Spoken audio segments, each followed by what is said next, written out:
Hey Neo, just getting underway. Just loading a game and warm up, loading off tape, so it's going to take a while. I'm just sending out the smoke signals.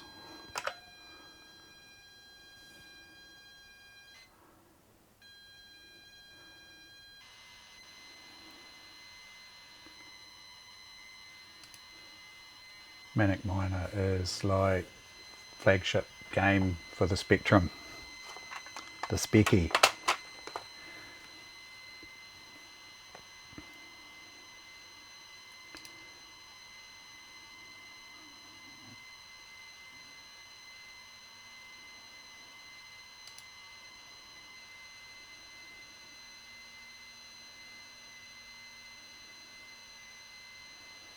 Don't ask me what baud rate it is, but we were talking the other day on, was it the last stream? Oh, it was the Casio, wasn't it? Loading off the tape. Probably like 300 baud or 150 baud or something like that. Let me just look it up actually. I'm curious.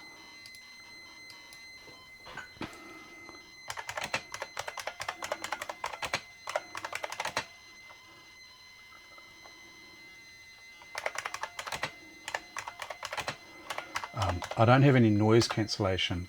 Oh, is it? 66.6. Is it? Is that the number of the beast?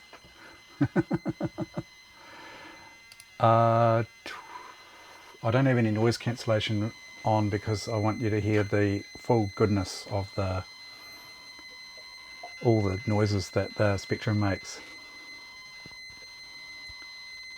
It's appropriate, eh? Sinclair. On the other side it says, I won't show you while it's full because I'll probably spill it all through the Spectrum. I'll show you later when it's not full. It's a Spectrum keyboard, Sinclair. So if you look at the keyboard down here, yeah, it's basically that keyboard. No, just printed straight on.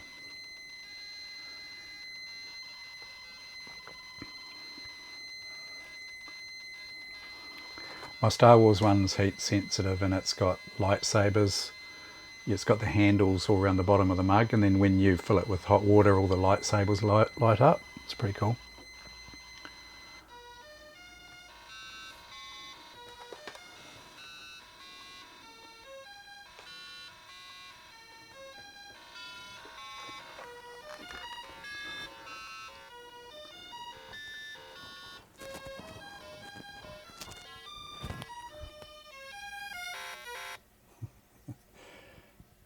So all the Spectrum sounds come from a speaker, mounted in the bottom of the machine. So we don't have any direct feed as such. So actually, I might just take my microphone. I've got the cable down through my shirt, which might be a bit awkward if I want to reposition the mic. I'm just going to mute it for a sec.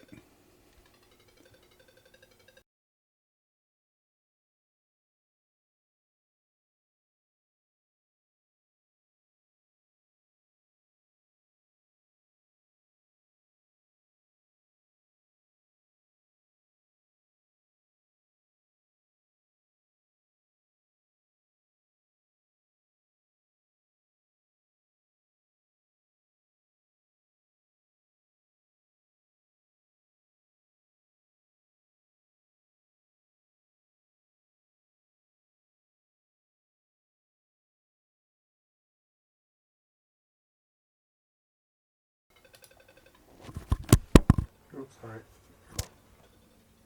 Drop the mic.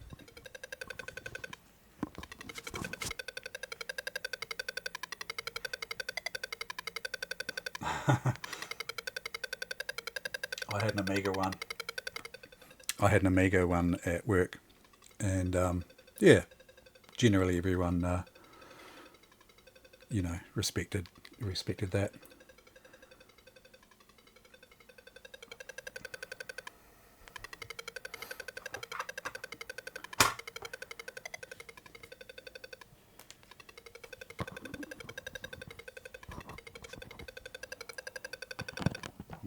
I'm clipping the mic down here, so I'm not sure how well you'll be able to hear me, but I thought you'd like to hear the lovely sounds of the speaky.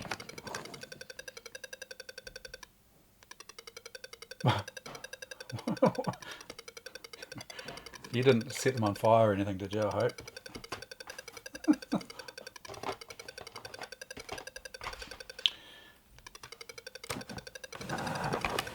This is a... oh, jeez. This is a keyboard, mainly, game. I'm just hoping there's not too much lag, because this game is very timing sensitive, and I'm just hoping there's not too much lag in the actual capture, which I think there may be. Just wondering if I can split it out to my Commodore monitor, which is right beside it here.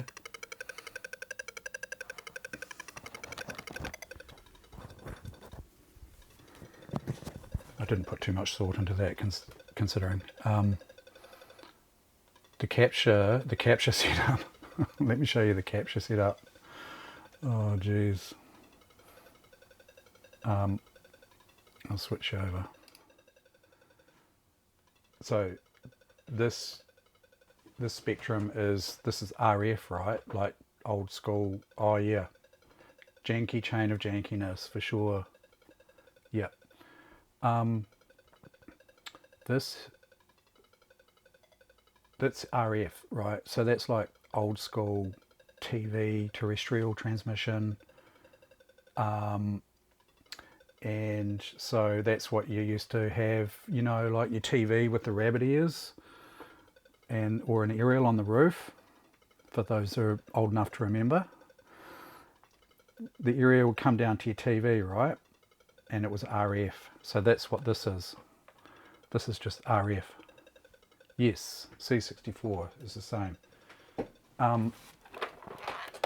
Now, the technical issues I had is that this computer here, this is another specky, this one here is, I've done a composite mod on this one. So, you know, that output's composite here. Problem is, it looks fine on a monitor, but capture-wise, it's not good. It's kind of like got this tint to it, and none of the colors come through properly. So the capture devices don't pick this up properly. So I thought, okay, scratching my head, and I thought, well, why not just use RF? Hence, it's looking a bit, you know, a little bit like RF. But this is how I remember it back in the day. Yep. Yes. You've got it. Yeah. So the RF cable, excuse the mess, goes up to this VCR here, right? And it's so that's basically converting RF to composite. Yeah. Yes, it's real janky, but it works. And then so I'm taking composite out of there and into a composite to VGA converter, and then from VGA it's not going to the OSSC because the OSSC doesn't like it at all. I don't know why. It's kind of it's a little bit jittery. So then I'm running a cable all the way across here to this with the green light on it here is a USB to composite capture. and it's working, you know. It's working as well as can be. Yeah. It just doesn't seem to like it. Oh, actually, I'm not blaming the OSSC at all. I think it's the composite to VGA converter I've got. It doesn't like it. But what I'm thinking about doing is tapping into the back of this here to see whether I can get a real-time view on the Commodore. Actually, it might already be, is it? Yeah, I might actually have it set up already.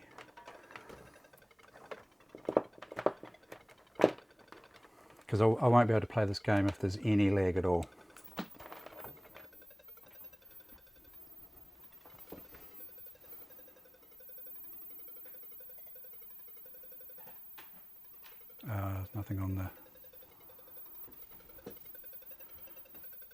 Nothing on this. Because I haven't got it plugged in. That'd be why. This is an op shop find. You know, pretty handy. I'm going to split the composite signal, so hopefully it doesn't affect things too badly.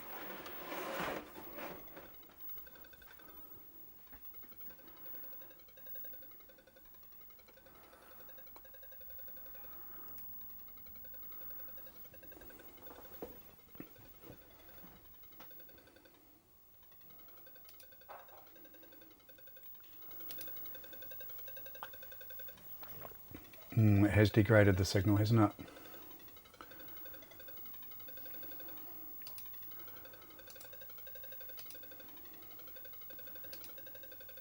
See if I can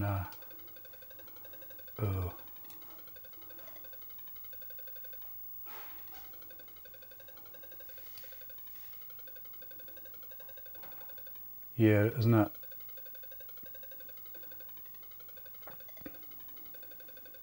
I probably need an active splitter.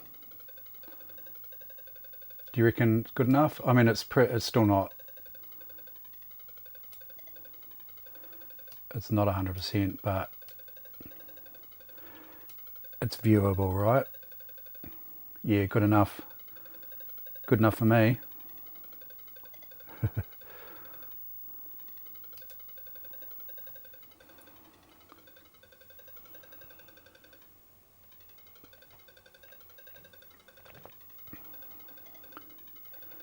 I'm just reading about the baud rate. Oh yeah, it's pretty janky. Anyway.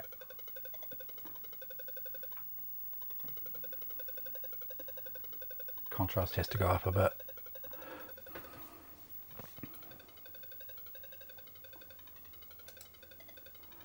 This game's brutal, so I probably won't get through many. Oh, it's more than 6 bits a second. Jeez. No, it's way more than 6 bits a second. Blimmin' heck, would be here all day loading. This is a 48K game. Or worse, no.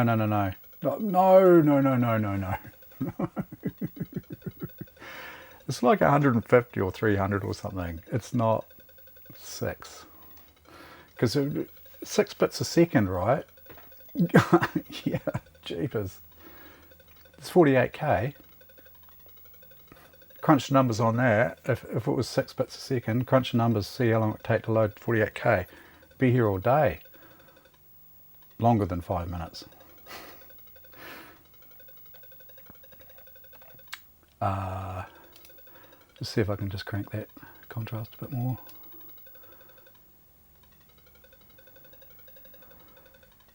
That's a bit better.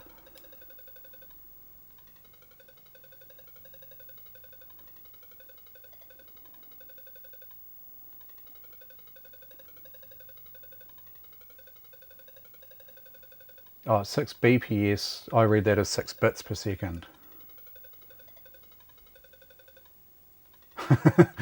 Yeah. 2.5 hour load time. You'd be quicker to type the program in.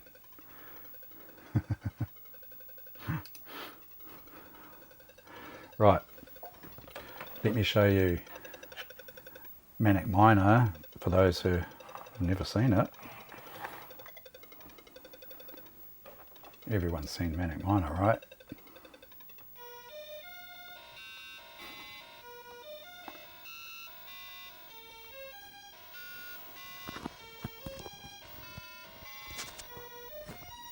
Miner Willie.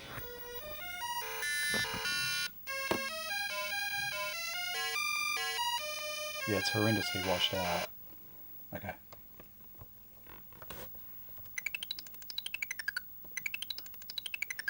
Oh, what's that on? Let's pause. What's the keys? Oh yeah. Okay. We have limited air. If you see that bar, that white bar at the bottom, heading down. Collect the keys to light up the door down the bottom right.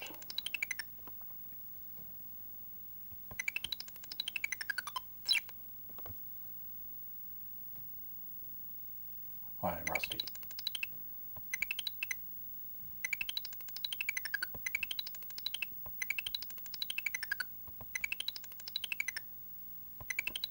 Actually,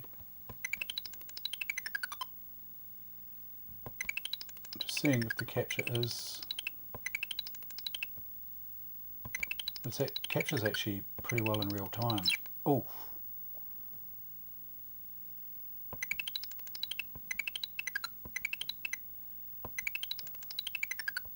Yeah, I think I can actually play it through the capture.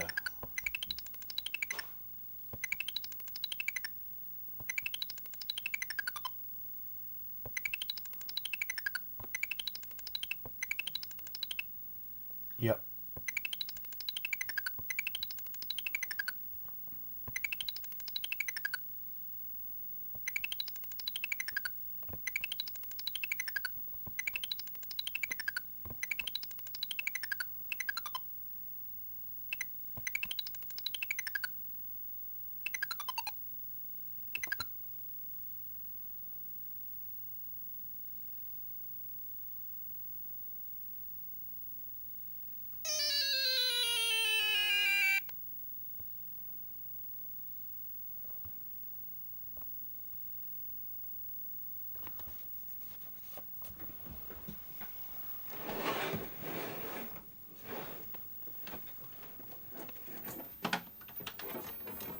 It's going to look horrible now because I've got the contrast all set way high.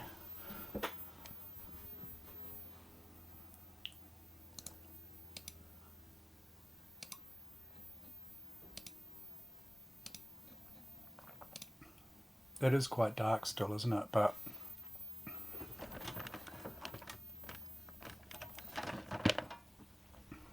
I'll adjust that up a little bit.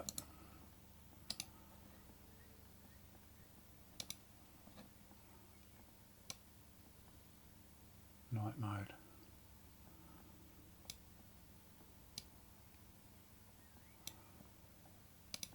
I think that's better, eh?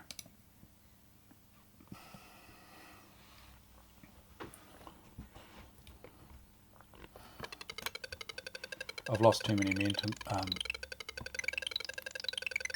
make this a decent run.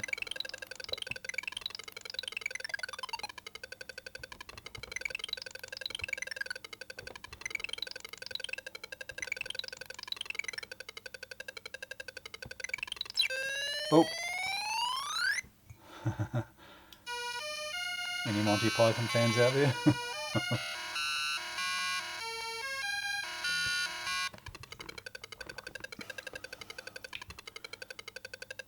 The big boot comes down and squishes you.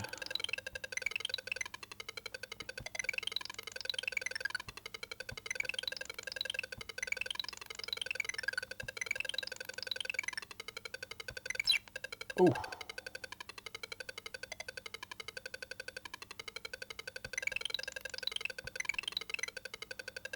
Ah, so you haven't seen The Holy Grail? That's a movie. Or The Life of Brian.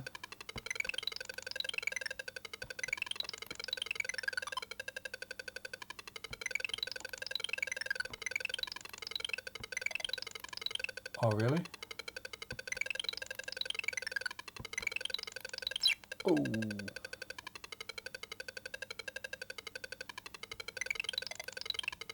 Yeah, but you don't like Faulty Towers. I love Faulty Towers, and I love Father Ted as well.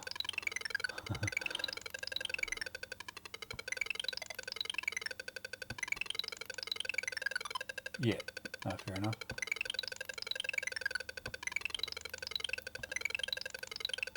Losing too many lives in the first level to make this even any chance of getting anywhere.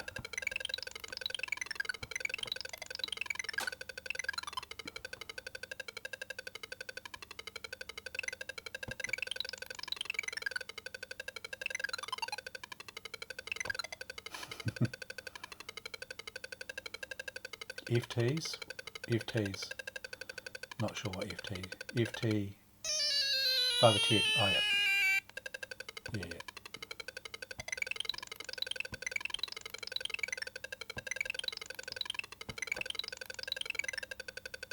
Now you got to watch that penguin at the top. Oh, I think I might have actually screwed it.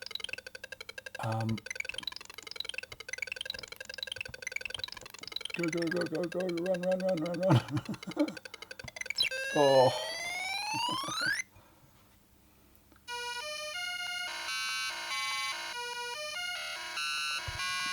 Yeah. Yes, it is a wonder. You can just drop down from the from here, eh?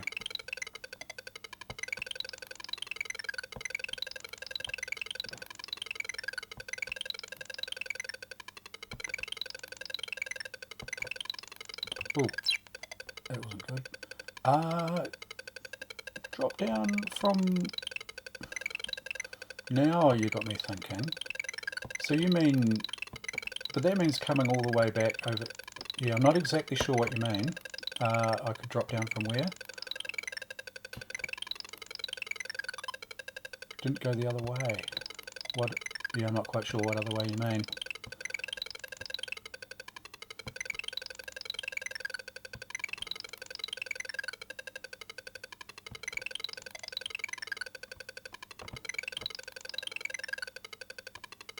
After getting the last key.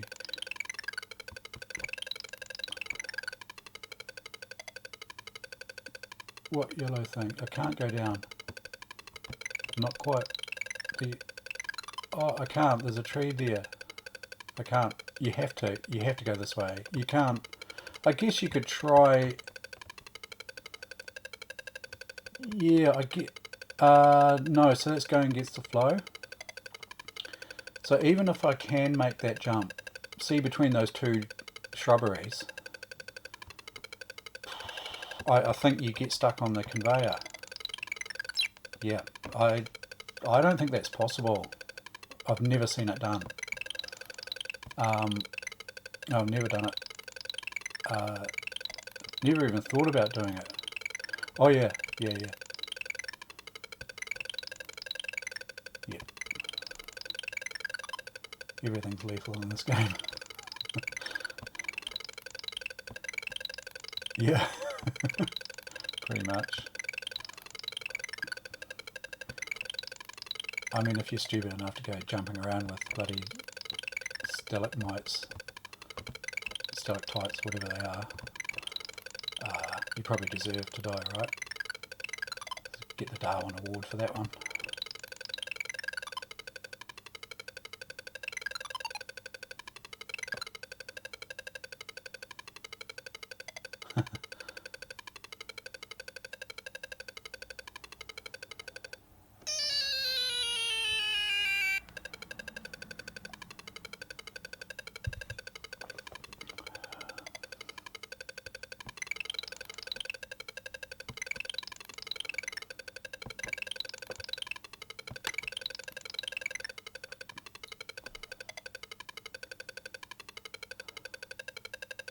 Just trying to remember how to do this. Oh, I have to drop down. I think I have to drop down. Oh, I'm trying to remember how to do this now.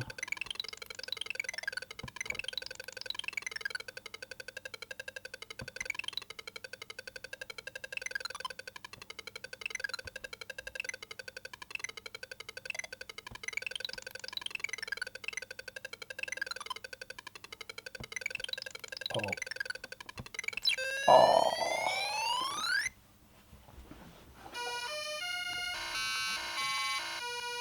Yes, that's right. Yeah. Stalagmites might reach the roof. I keep thinking, is it they might reach the roof or might reach the floor?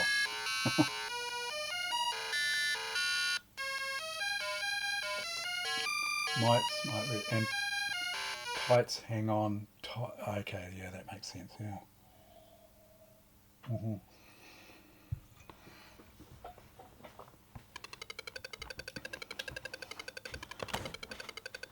Right. Got to get further than at least, 3 or 4 levels, surely.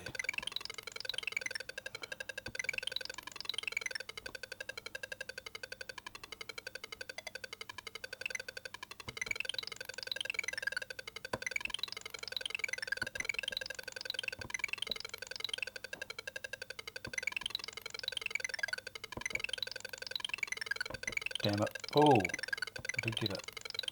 Second jump. Risky.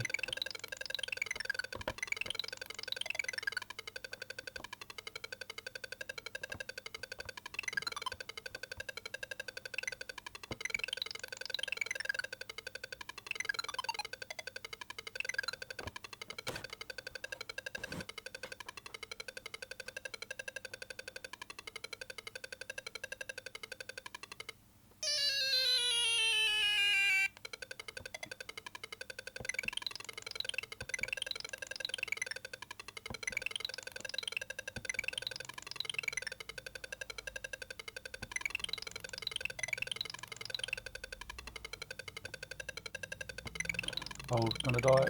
No? Oh, he goes right to the end.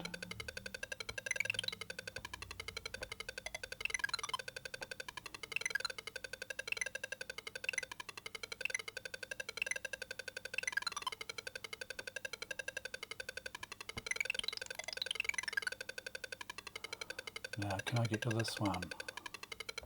Oh, can I go this way? Yes, I can.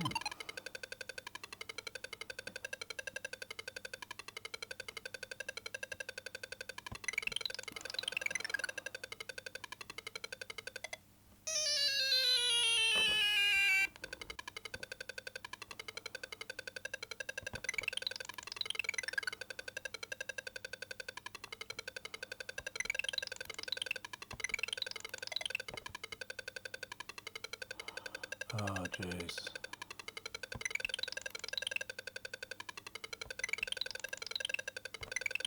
Some timing required here, I think.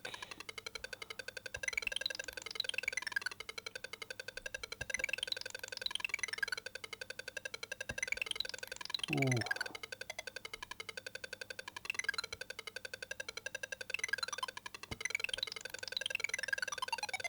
Oh, too far. Fell too far.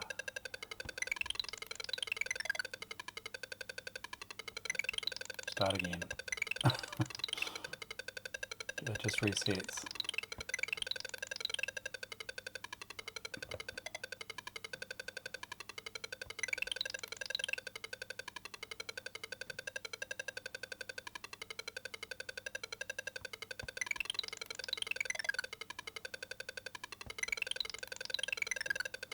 I can turn the music off because it drives people nuts. Now, do I have to take a run up? Oh, jeez. Oh, how are you supposed to? Oh no. Oh.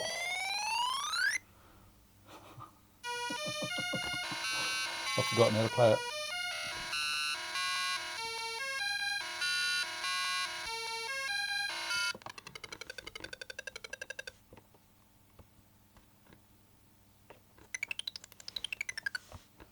Here we go.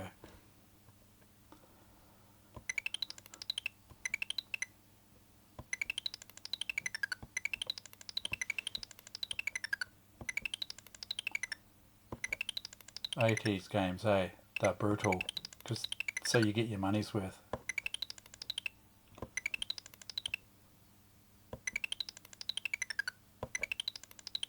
Ooh, just scraping by there.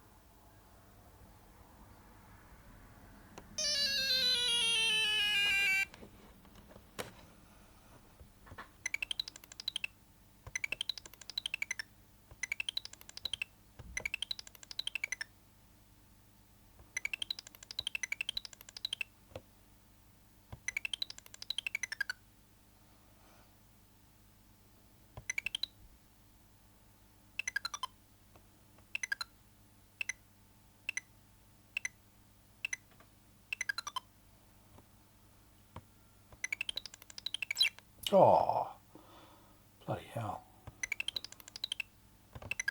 Oh no. Cocked that up completely.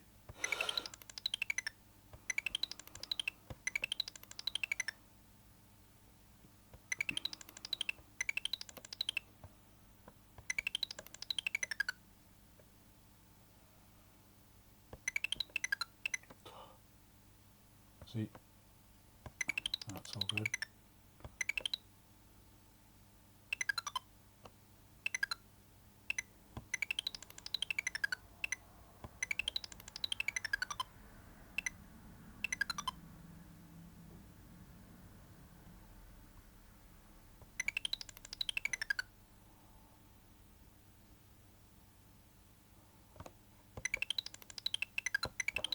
No.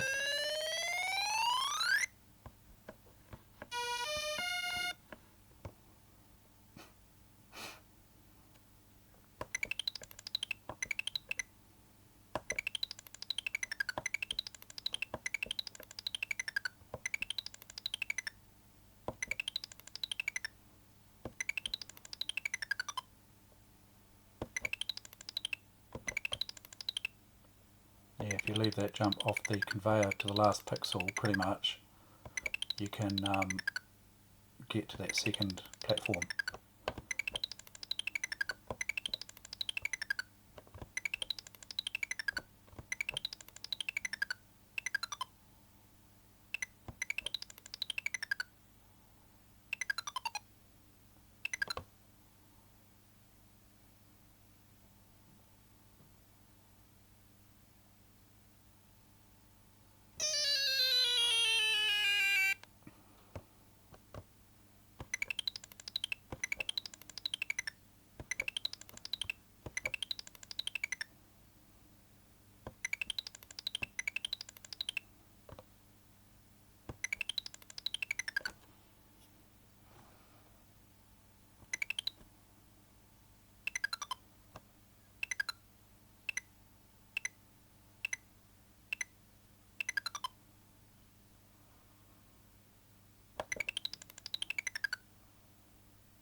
Oh no.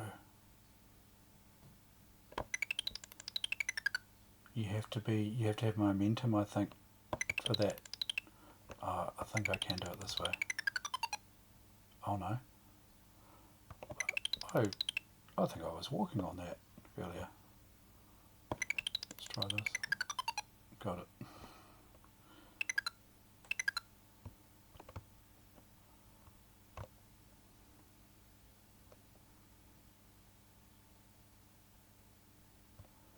Running out of air.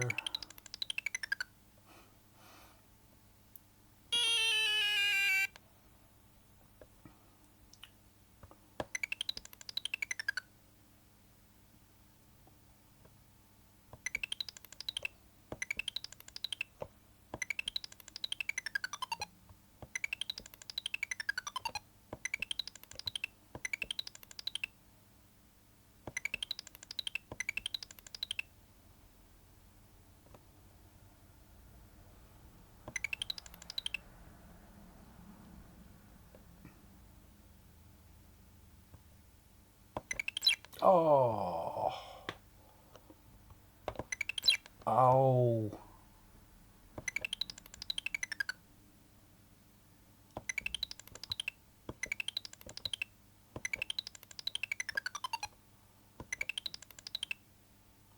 This is the last go. I won't bore you with this for too much longer.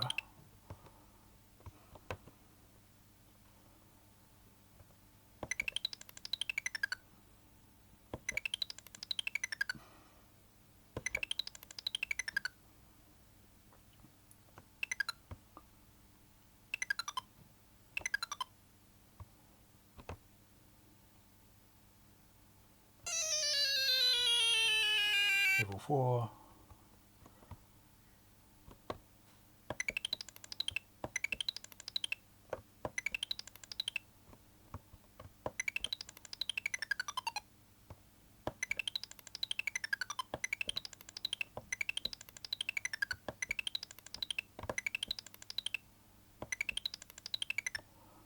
Now that'll be a death fall, I think. I think I have to go here.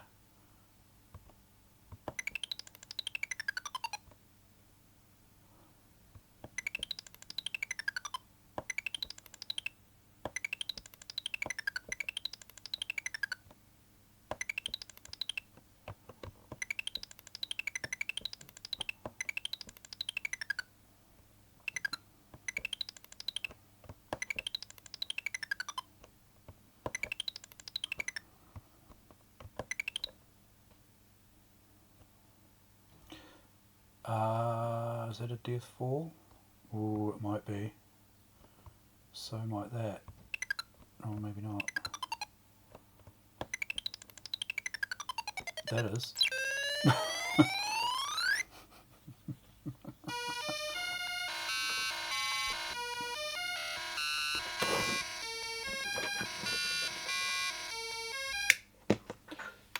If you've been here from the start, you would have seen how long that takes to load, because I started loading it at the start of the stream.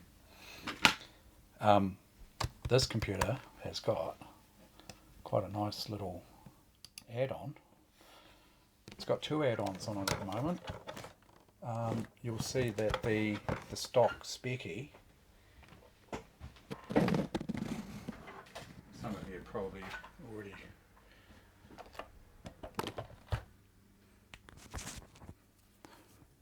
the stock specky, as some of you probably already know, is basically just this. This one's a little bit dirty and needs a good clean. This needs a bit of a clean as well. Haven't had them out for a while. That's your stock Spectrum, right? It came in 16K and 48K. These were, this was my second, not these actual ones. I sold my actual Spectrum years and years ago to upgrade to a Dick Smith Wizard, which is an interesting machine in itself. But this was the second computer I ever owned, Spectrum. First one was the ZX81, which you've probably seen on stream before. ZX81. I had the 16K RAM. This is 1K, this one. Doesn't have the RAM expansion on the back, but I've got the 16K RAM expansions for them. Basically just a flat keyboard. I had a lot of fun with that. They, you know, they are sort of, they've got a reputation for being a toy, but in saying that, you know, it's full basic, you know, I learnt to program on the ZX81. And so Spectrum, you've got your power here. You've got a expansion card edge here, your load and save jacks for your tape, and your TV output. That's it. And a sort of a chiclet style keyboard. A lot of people hate them. I don't think they're too bad. I mean, you couldn't really touch type on them that well, I don't think, but you know, it's good enough to get by. But if you have a look at this one, I've got this additional piece here. This is called an interface 1, and that allows you to run microdrives. These microdrives. So these are a little bit quicker. There's many benefits to the microdrive. I'll show you those in a sec. And I've got a modern, this is actually it's a modern microdrive with compact, it's SD compatible. So the guts, I've just taken the guts out of an original old microdrive, and I've put the modern replacement, so you don't have to deal with these little wafers. I'll show you that in a sec.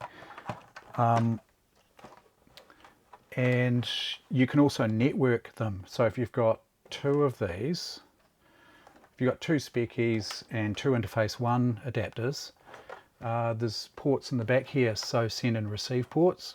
You can actually network them together. So what you can do is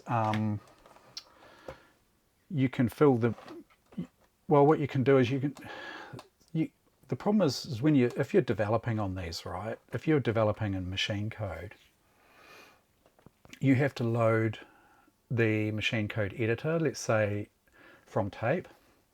You have to load the editor. You can load a monitor program as well, so you can see, you know, each memory location.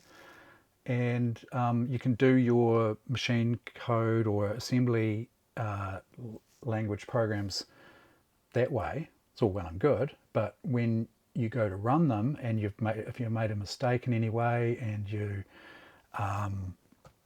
crash the computer, you have to reload the assembler, reload the monitor, reload the program that you've saved to tape. It's a right pain in the ass. And then you're up and running again. You have to find the bug, change it, hope you got it right, hope you don't crash the computer again, because you go through that again. So what you can do is you can develop on one computer and just squirt through the data to another computer through the interface 1, and if that crashes that computer, fine, you know, you've still got your development software still loaded here. So for that, I think could be quite good if you are developing on these. I mean, a lot of people would just use an emulator these days, but pretty quick, a lot quicker than tape, hell of a lot quicker than tape. I'm not sure what board that would be, but it's basically like a memory to memory transfer.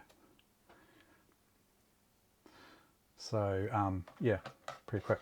And then so this here off the back here is that. So this, just back to this here. This is a ZX interface 1. That's actually a Sinclair product, right? Along with the computer Sinclair. This here would have been, if it was a Sinclair one, and I do have a Sinclair one, it would have been called an interface 2. And what the interface 2 gives you is it gives you a ROM socket and 2 joystick ports. I think the Sinclair interface 2 gives you at least one joystick port. But the good thing about this is you've got these little ROM,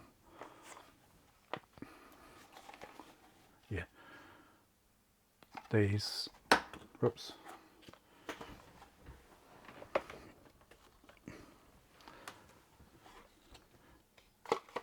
little ROM cartridges. Comes in these little boxes here. games or utilities even, I guess. So that one's, yeah, that's a jetpack, and it's basically just a ROM, right? You know, Sinclair, that's a Sinclair one, and you literally just plug it in here. I haven't got the computer turned on at the moment. Turn it on. Bam, there's your game. No load times. It's great.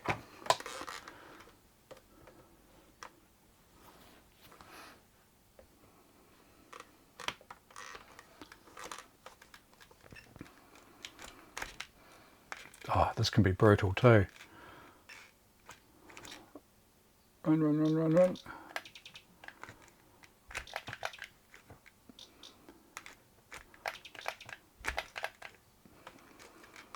Extremely brutal.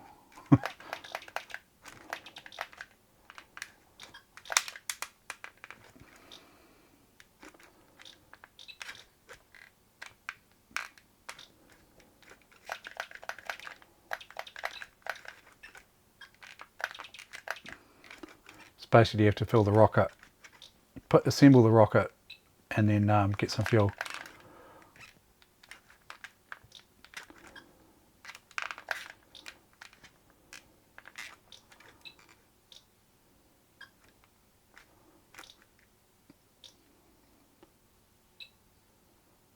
Oh, that was lucky.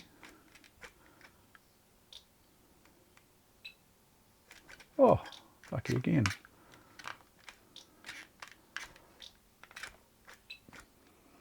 One more fuel.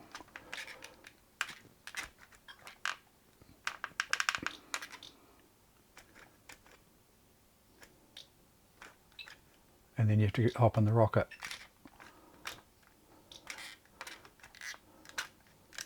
Oh, down.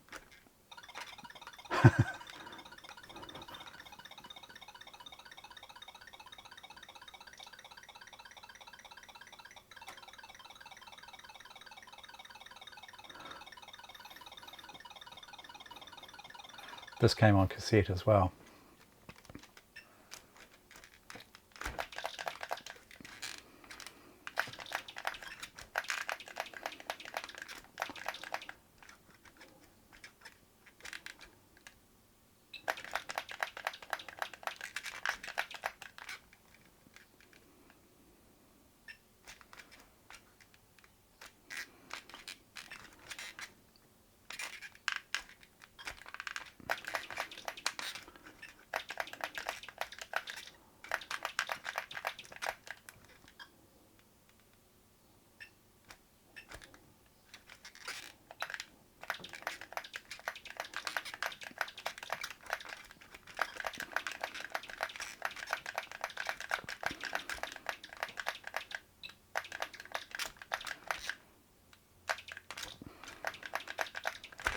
Ooh.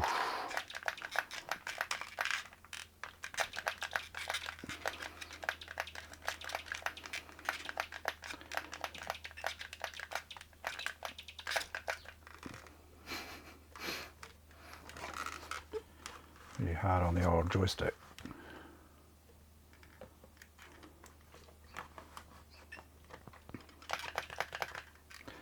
Brutal, all right. I mean, even that, right off the start, that one comes straight at you.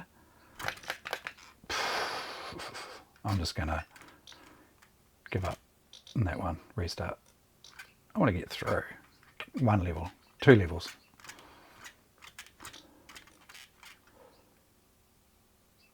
It's quite generous. I think you get 5 lives. It's not bad, is it?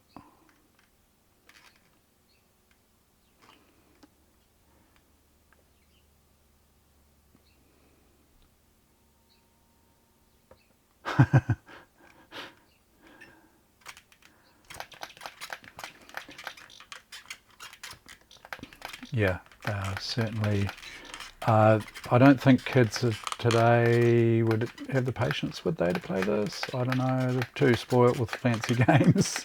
And I can totally understand that. But this is all we had, you know. This is like, bloody hell, this is awesome.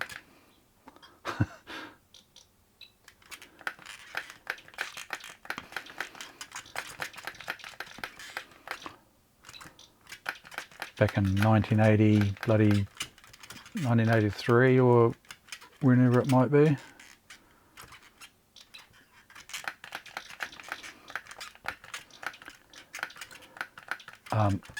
By the way, I don't think I ever bought a game for the Spectrum, if you know what I mean. I programmed my own. No, I didn't. Pretty much Manic Miner was like the staple Spectrum game.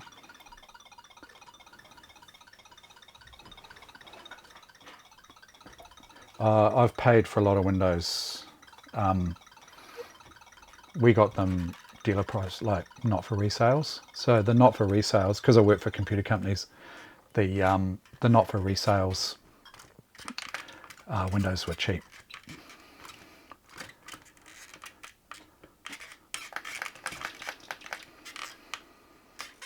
Oh, I should have been firing there.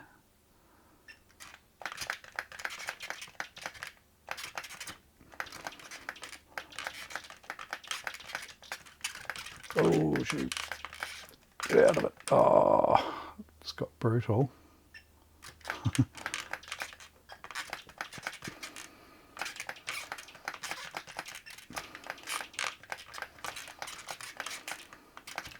Come on, Phil.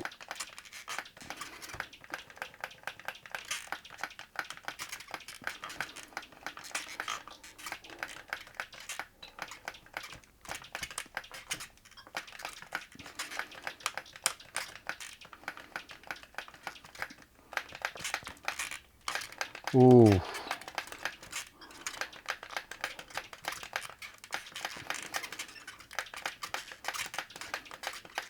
One more, is it?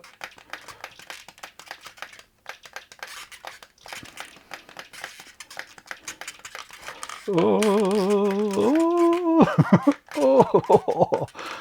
No idea how I survived that.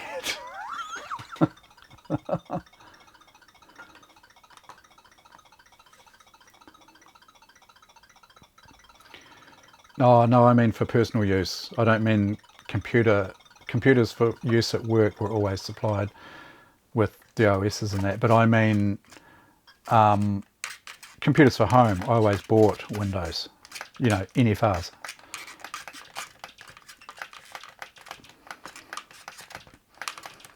They weren't work computers, my home ones.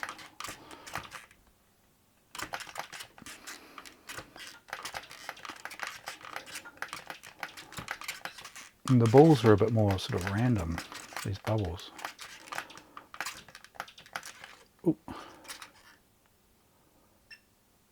N+1 for your home. Yeah. So surely your work would have been buying. Oh, well, that's handy. See, we didn't get that for. We had to pay for our own home computer OSs because, you know, way back then we weren't working from home or anything like that. We never worked from home. You know, I'm talking back in the 90s and the, you know, the aughts, 2010 plus, you know, before people sort of worked from home. But yeah. Yeah, so that's cartridge. Pretty handy. Got another one. Is it in there? Oh yeah. Space Raiders. So this was the nice thing about the cartridges, is you could just jump from one game to another.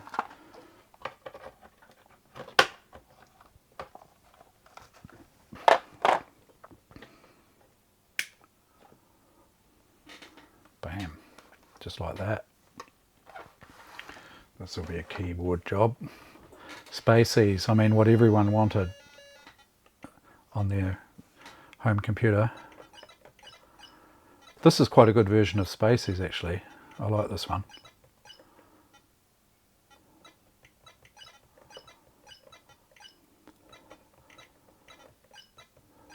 So I'm of the age of, you know, oh shit. Arcades, so that was our thing as teenagers was we'd do anything to get to an arcade.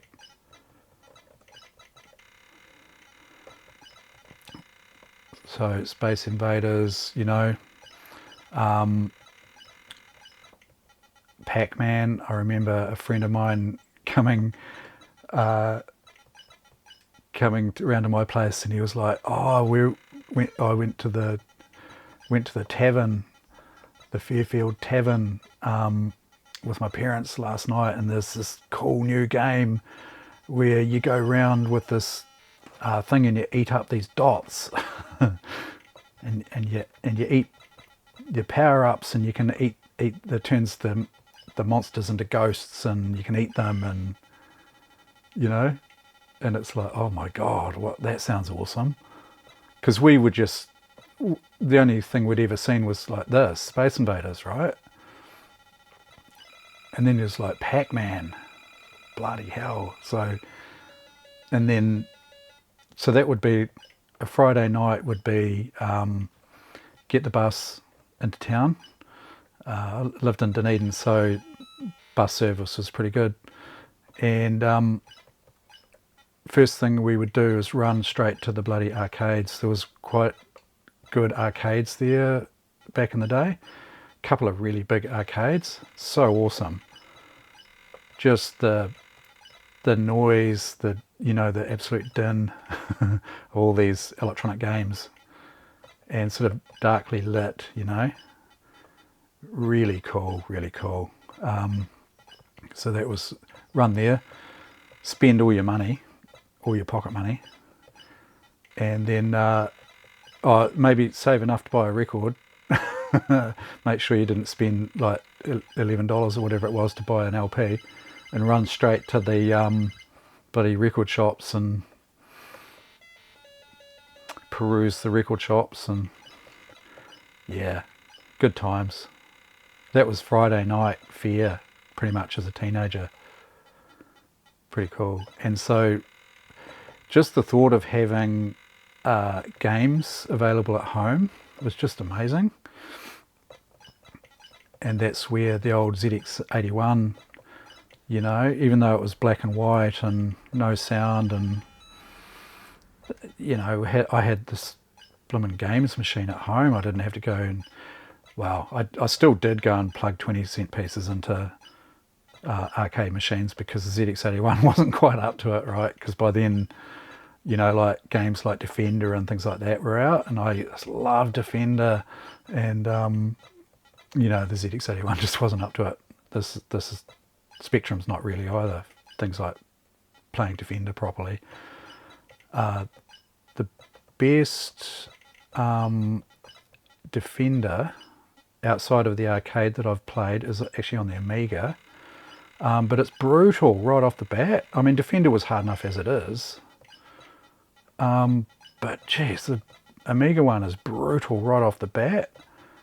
It's the only thing I've got against it. Otherwise, it's like a near perfect representation. The feel of it, the sound, everything moves the way you'd expect it to. Really awesome. But yeah, so just to have something you could mess around with at home was just amazing. And the games got gradually better and better. The likes of, I would have been quite happy with this as a kid, and even now, sort of just as a casual game, quite enjoy this. But as the games got better, even likes of what I was playing before, Manic Miner, it's pretty cool platformer. So we had a lot of fun with these old computers. That's why I'm so fond of them now. Just got such good memories of them. And learning to program in BASIC, I'm not a very good programmer, I'll admit that, but I do it for a bit of a hobby. I like the challenge. I do a little bit of basic stuff. I've dipped my toe into machine code or assembly, but that's a whole other level. But it's good you know, it's like it's like working out a puzzle in a way, programming.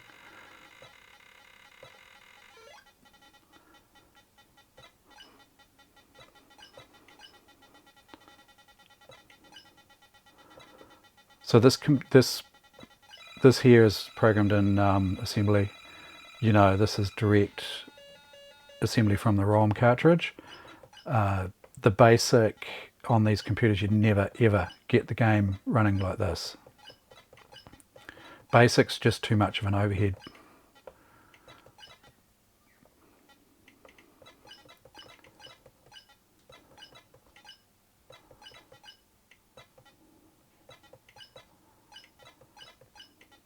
The other thing we used to do is we'd get on our bicycles because we lived in an outer suburb, and we would ride our bikes for it'd be like a decent. It'd be over half an hour's ride on like bloody BMX bikes with no gears, up hills and down hills, to either Green Island or Mosgiel. And the fish and chip shops there, some of the fish and chip shops had really quite a few games in them. So you'd visit all the different fish and chip shops, and there was a dairy that had like a little arcade, tiny little arcade off the side. They had like 8 machines or something in there, including Defender.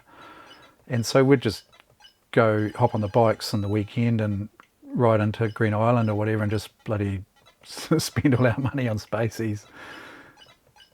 Great. Good times. Good times.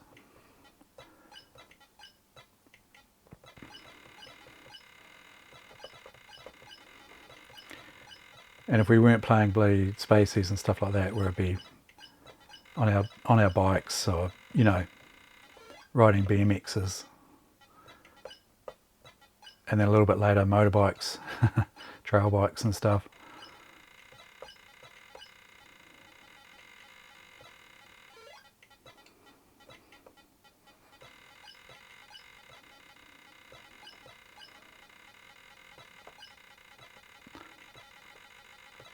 CPUs was struggling a little bit there. You know, when that mothership's coming across, it was stuttering a little bit there.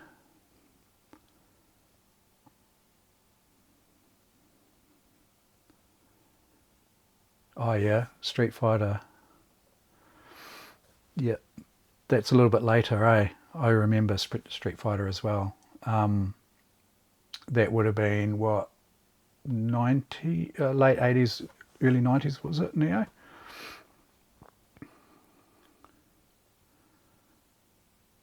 Yeah.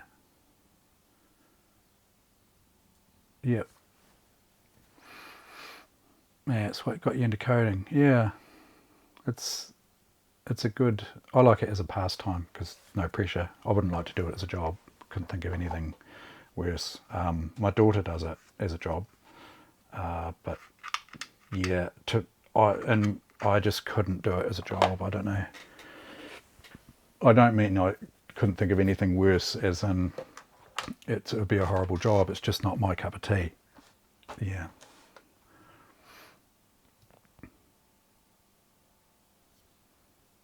Ah, yeah. No, I'm pretty sure the ones that we all played on were legit. I mean, some of these the arcade ones, the ones in the arcades were massive. The arcades were massive. Yeah, I don't know.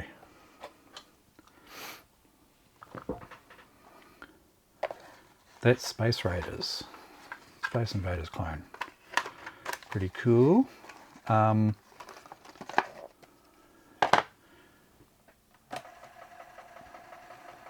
I should show you the Microdrives. They're pretty neat. Yeah, I'm not surprised. I would love, if I had the choice of any arcade, if I could buy one, even if I had to spend $1,000 more, you know, I'd buy a Defender for sure. I'm not sure where I'd put it.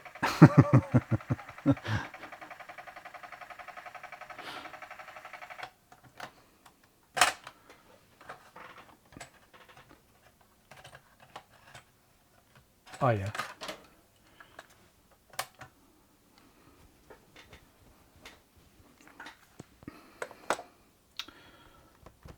Let me show you the Microdrives.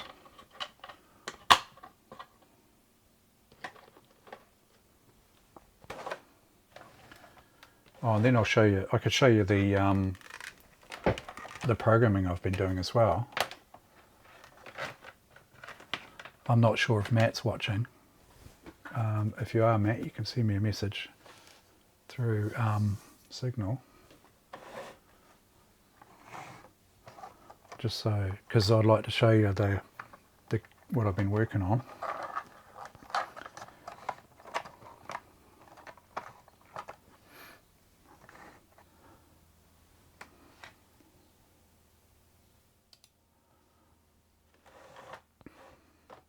So we can put the tape drive aside for a bit.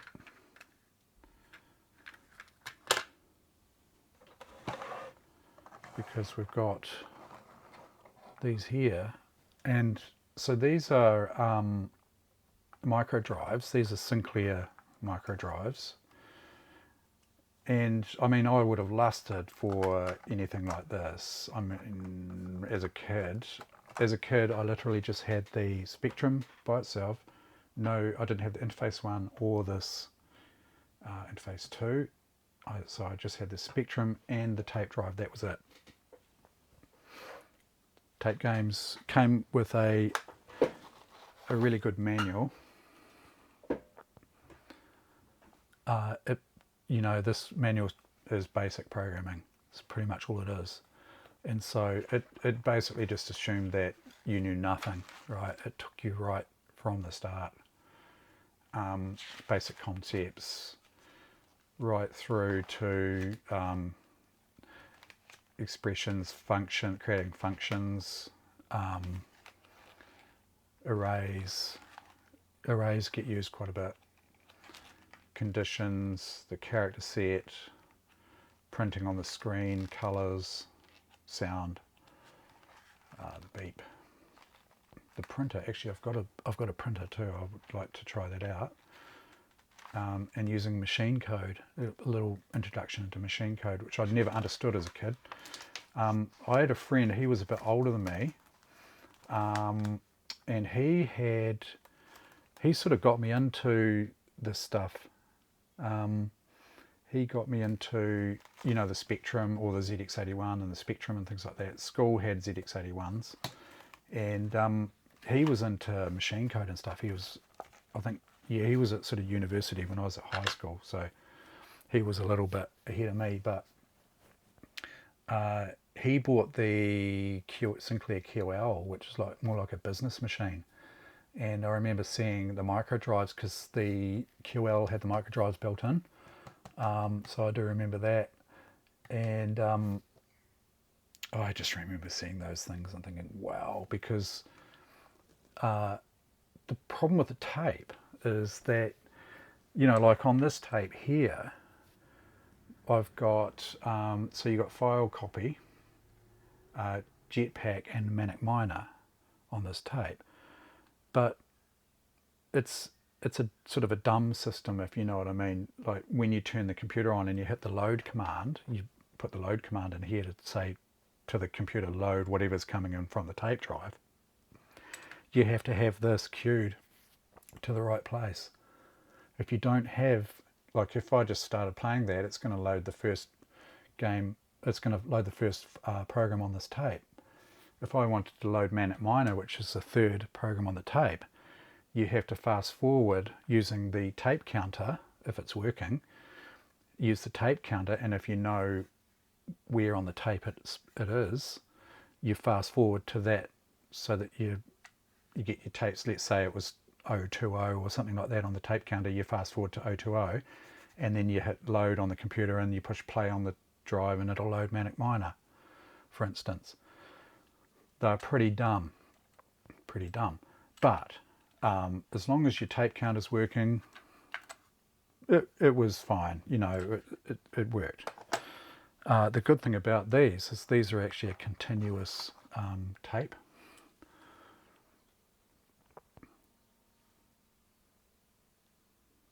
See that? It's a little wafer. You can see the tape. I've actually replaced the little pad underneath it. See that brownie coloured pad? Not sure it's going to focus properly, but you can see that tape there. And that is a continuous loop. And the good thing about these is that if you know what the name of the program is and you can catalogue this tape, so let's do that. I'll put that in the drive.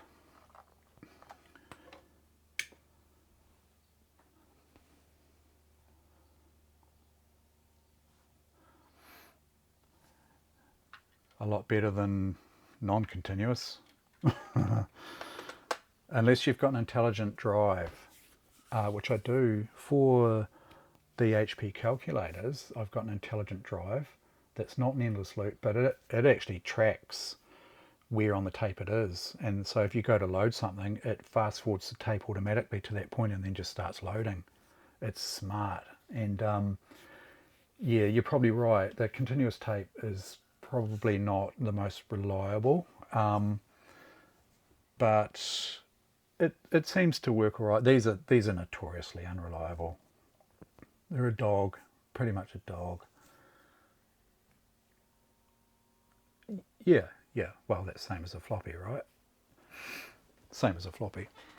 If your program's 2 meg and you're trying to fit it onto 1.4 meg drive, you're going to have trouble unless you use something like spanning with zips.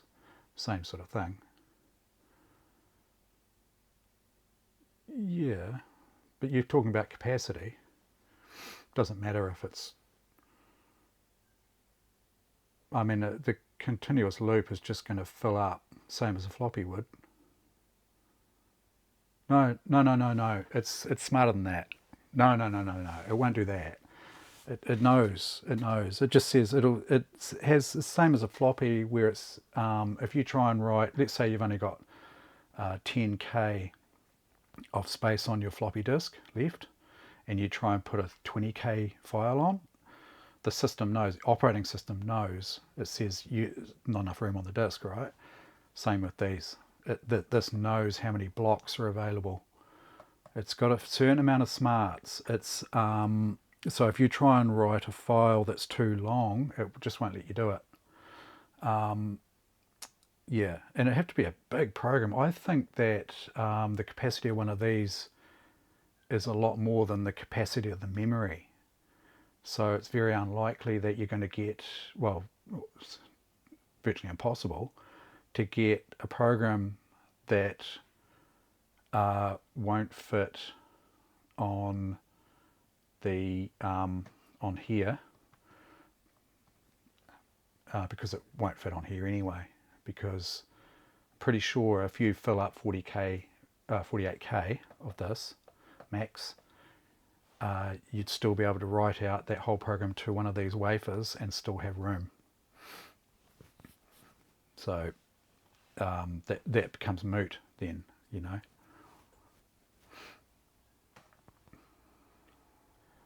So the I'll switch over, show you this loading.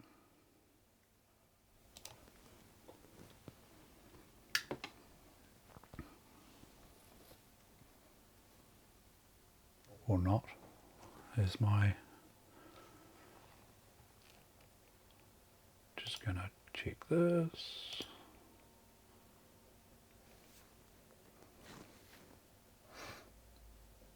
Who?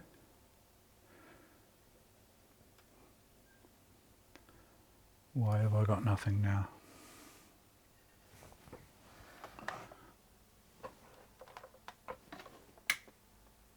Ah, we were on. Yep. Okay. All good. Don't mind me. So we've got two microdrives here. if these were both original Microdrives, I'll just explain this a little bit, because yeah, well, I thought it was off, and I hit the switch, and I actually I thought it was off, and I hit the switch to turn it on, but it was actually on, so I turned it off. This, yeah, it's on now. Yeah, dope. Not enough coffee.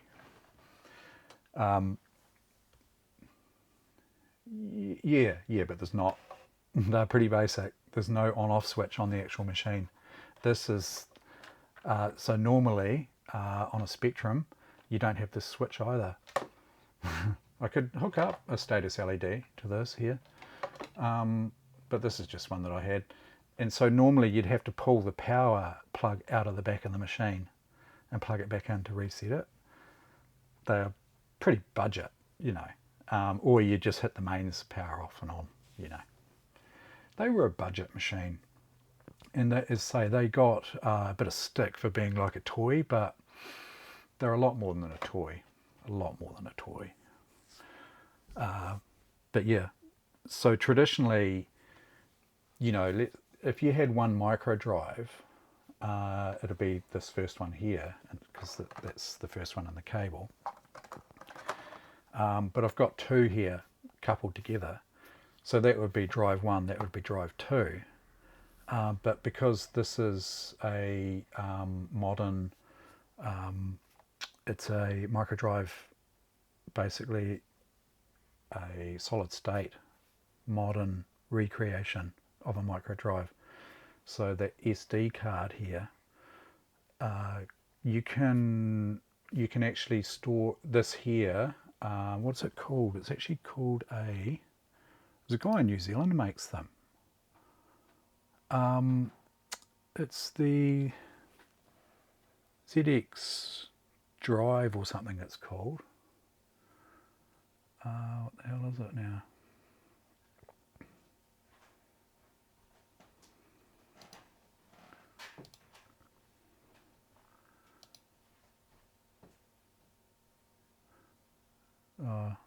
ZX, V-Drive.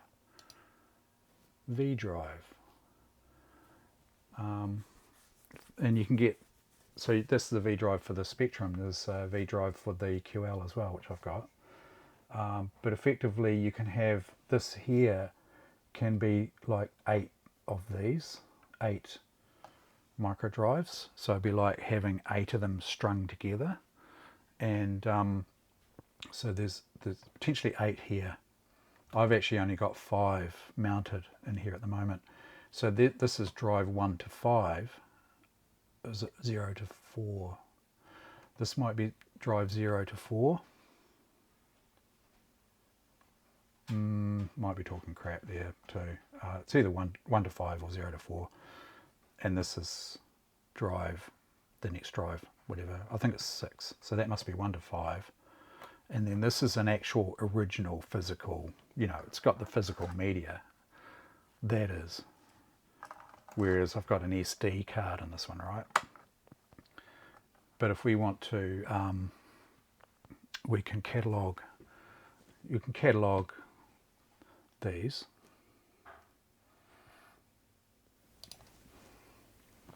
By running the cat command. So if I want to catalog the actual drive, I think it's drive 6, let's see. Yeah.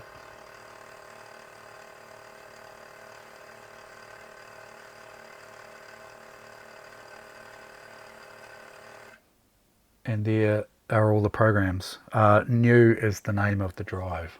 It's the name of what they call a wafer or a micro drive cartridge, I think they call them. So new is the name of this drive, this cartridge, wafer. And that SM board 1 through 6 is, and the stock M2, they're programs. And so right there, you can see that it's a lot better than a tape because, well, for instance, I've got a tape here that it's got data on it, but I don't know what it's got on it because I've not labelled it. And so, I mean, the only way to find out would be to put it in the tape drive and actually read the contents of the tape, like actually load each program in. It'll tell you when it first finds the program what the program name is, and then it'll carry on and load the rest into memory, and then you can list the listing and find out what it actually does or what it is. You can't put one of these in and tell the system, go through the whole tape and find out how many programs are on here and what they're called. It's not smart enough to do it. These are. So that's what you can see there. You can see that it's got 7, was it 1, 2, 3, 4, 6, it's got 6 programs on there. And I can load one of those just any one of them. Whereas this, I'd have to know what's on there. I'd have to know where the program is physically on the tape. I'd have to rewind the tape to the start, reset the counter on the tape drive, fast forward to, whatever I've listed the program number to start at, hit load on here, and then push play on the tape. It's a little bit more admin to deal with these tapes. Whereas this, at least, I can just catalog it, I can see what's on there, and then I can just run the load command, which is syntax. This is interesting. Syntax for the load command on a microdrive.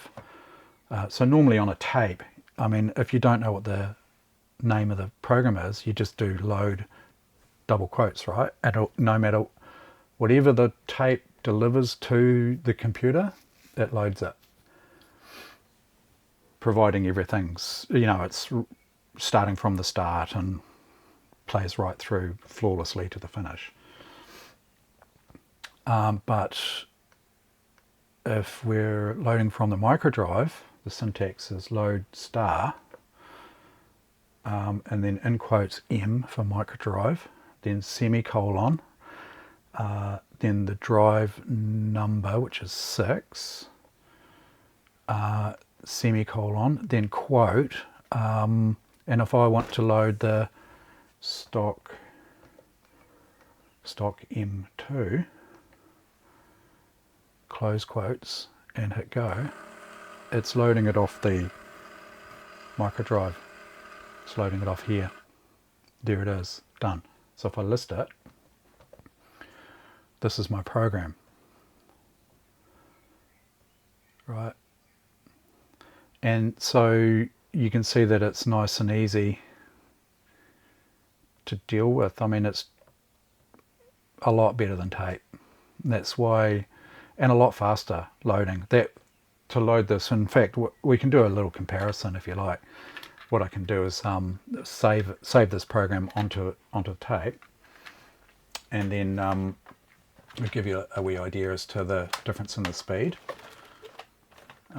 Just sort of trying to convey really the differences in the technologies, and the reason why I lusted after a microdrive when I saw one. I'm not sure what's on here. I can't imagine it be anything too important.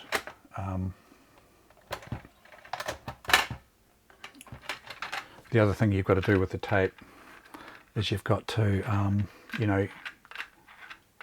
get past the leader. So there's the leader there. I just get it past the leader there, because otherwise the computer will actually start dumping information trying to dump it onto the leader, and there's no magnetic tape there. Makes sense, This is a little program that I made, and I'll explain it later, briefly. So if I want to save that to tape, I'll just do this syntax here, save, quote,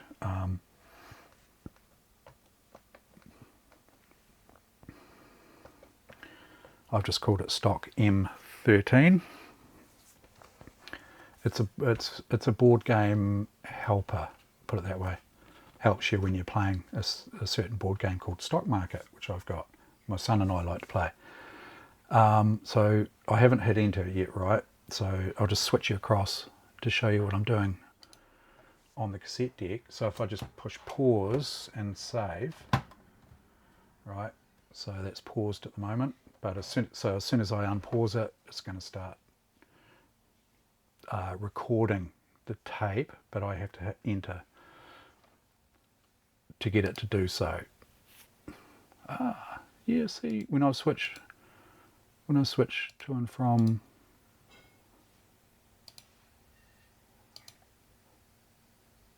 it's weird. When I switch scenes away from the capture and come back, I get this purple screen. That's why I thought it was off before.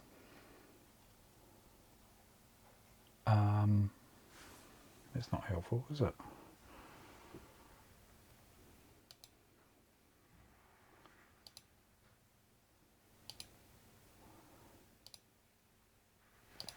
Oh, okay.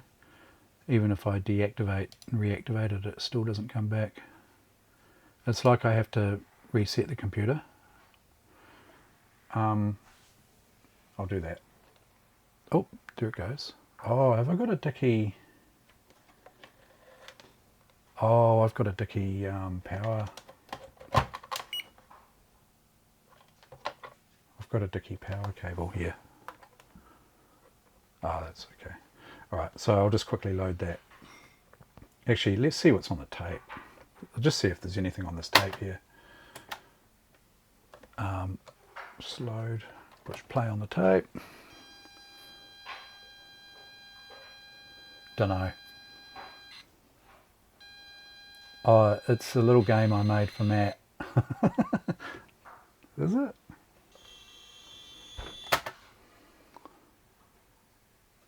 No, it's not. It was a birthday thing for him. For my son. Oh, I can't overwrite that. Hey. I'll fast forward to the other side. I don't think Matt's watching. He hasn't messaged me to say he is. He said he might. Yeah, he's 26 now though. Yeah. Hang on a sec, someone's here. Someone's here. Hang on a second. Be right back.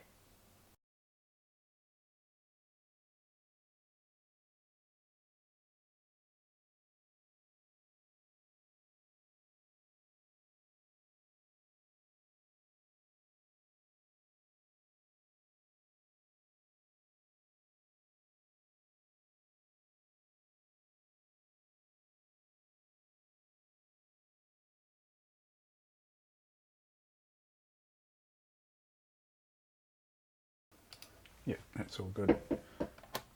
Okay, I just fast forwarded that. I mean, it's a real basic program, eh?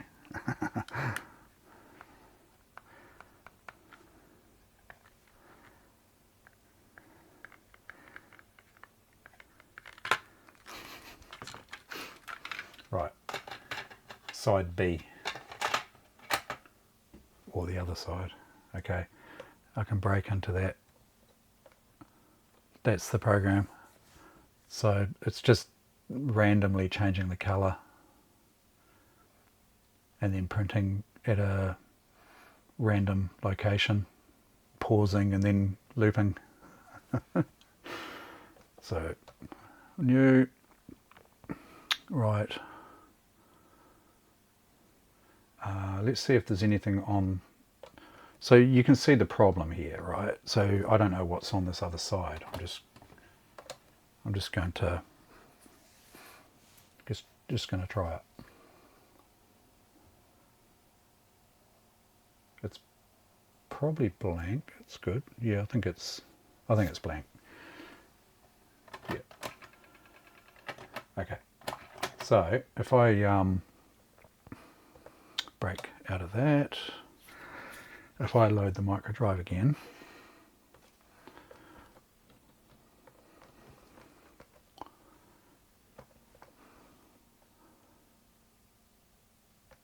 what was it called? Stock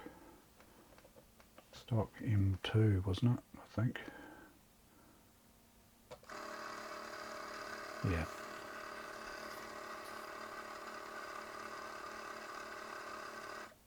Okay. List, yes, that's it. Okay. So let's save this to tape. And I think the save is the save speed is, I think, the same as the load speed, so it'll give you an idea of the time involved to save something like this to tape. So if I just go save stock M2, hit unpause on the tape,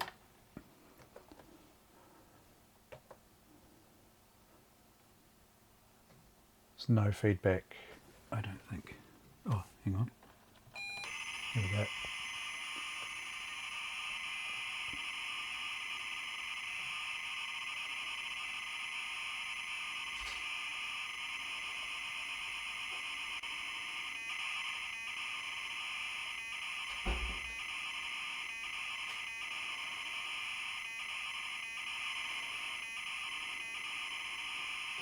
So you can see that it's taking quite a bit longer.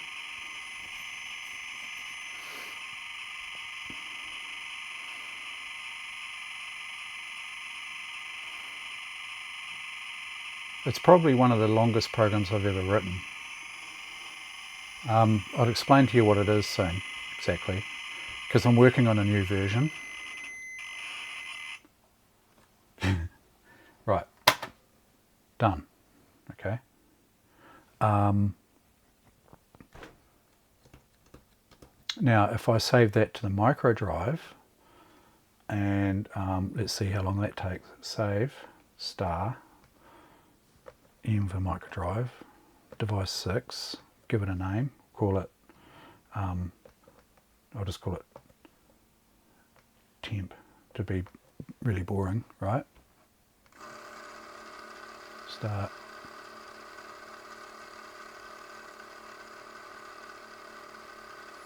It does verify it too, by the way.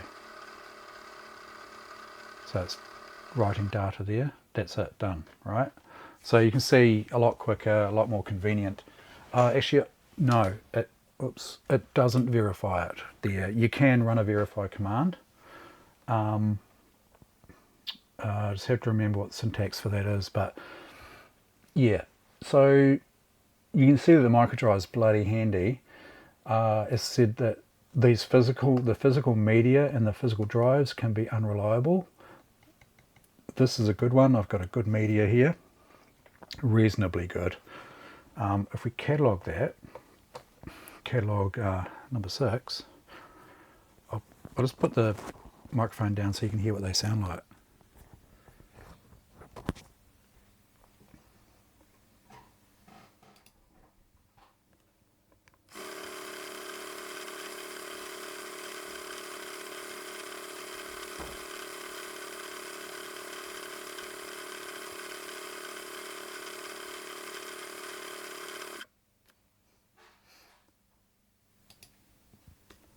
And you can see the temp file there. And there's commands to erase, you know, like operating system type commands to erase them or rename them or things. Yes, they did. But there are reasons for that. And one of the reasons is that people let them get dirty. Yeah, so yes, it does. Mavanki, these were notoriously unreliable. These are a continuous tape there. But see that little pad, right? It's a little bit like a cassette. See that little pad there? Well, on the originals, they were like a little foam pad, and they deteriorated badly. Yeah, worse than a cassette in a way, because they were like a laminated, so they have the piece that stuck to the actual spring down there. Then they had a piece of foam, and then they had another little piece of pad on the top, and so the foam would deteriorate and leave the two pads, the top and bottom pads, and they would just collapse because there's no foam holding them up. And then all the foam would spread through, through the tape, and it's not like you can just unspool these. They're continuous tape, very difficult to unspool. But I've rebuilt quite a few, and I've had really good success with this here. And you've got to be careful what you use, because it's got to be the right thickness. It's got to be the right thickness, and you can't use synthetic. So this is like an old school felt, and you can't use synthetic because it builds up a static charge, and they just won't work. So I've rebuilt quite a few of these with these little pads. A fiddly job, but I've got quite a few of these that work now. And the drives are pretty reliable as long as they're kept clean. The little capstan roller, sometimes it gets a bit, and you can hear the capstan roller. It's a bit janky sounding, but I've got a few of these, and I've just really gone through the whole lot just to see which ones are working properly and which ones aren't. I've got a few good working ones. Yeah. Meths. Oh yeah. I always used to use isopropyl just for cleaning the heads, but I used to use iso on the rollers as well. So do you think meths is better? Because I have tape decks as well, right? I think you might be into this sort of thing, Mev, are you? You have a look up there. There's a Nakamichi tape deck. Yeah. And I've got the old Akai reel-to-reel there. I've got a couple of those.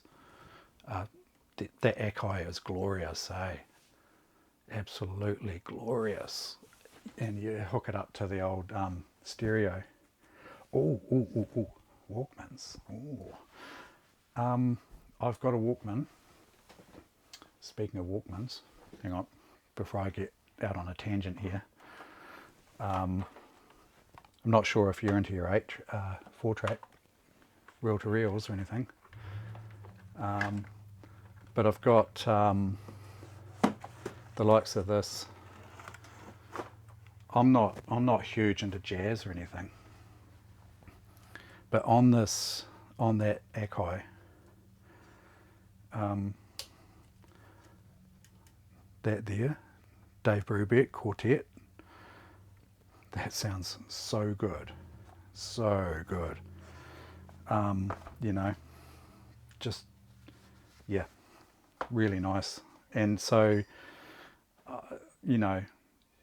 yes, yeah, I say I'm not actually, if anyone said to me, oh, you should listen to jazz, I'd be like, oh, don't know. But I really enjoy that. And so I'm sort of coming around to jazz because of that. And so I've got a few, like a couple of Mamas and Papas and Roberta Flack and quite a bit of classical stuff. Yeah. So that's what I'm into, yeah. A bit of that, and vinyl. I'm into that. Yeah, so I was going to say, I've got a Walkman you might be able to give me a hand with, or point me in the right direction at some stage. it's not an OG Walkman. My brother's got an OG Walkman, or did have. I think he's still got it. And actually, the other night I was talking about that Lego set that Mum and Dad brought back from Singapore, and the HP 41C. My brother got an OG Walkman. That was awesome. Yeah. But I've got it looks like a fairly decent one. Not an OG one.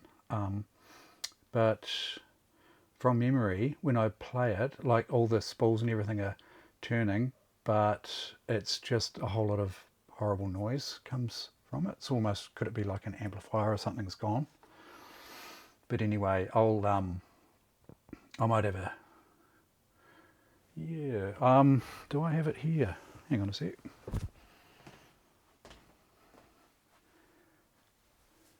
Not sure I've got it here,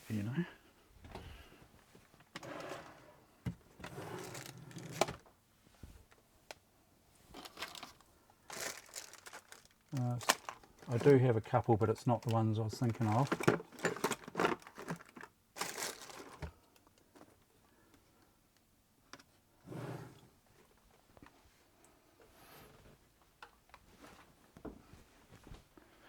I'll have to find it. I think it's stashed in the garage somewhere. I've got that. I don't know how.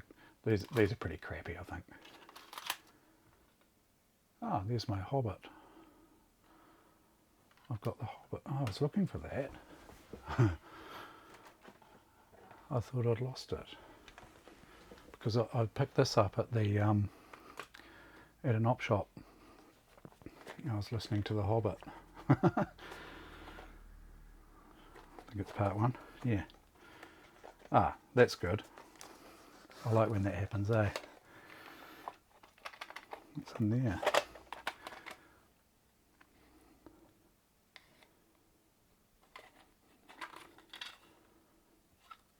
Oh, what's that then? That's cassette 3. I got up to cassette 3. Actually think my niece would quite like that. Oh, that's good. Found. So I think that works. I think that works okay. I'll have to revisit that, but I think pretty sort of crappy. And another sort of crappy. I mean, it's okay, sort of plasticky, But the other one that I've got seems a better quality, but it's not working. So at some stage, when I find it, I'll yeah. I'm not sure if it actually is in good working condition. Yeah, I've got some belts somewhere too, so yeah, I might check that out. But when I find that other one, I'll send a photo through to you on Discord, just to show you what it is, and if you've got any pointers for me for troubleshooting, would be great.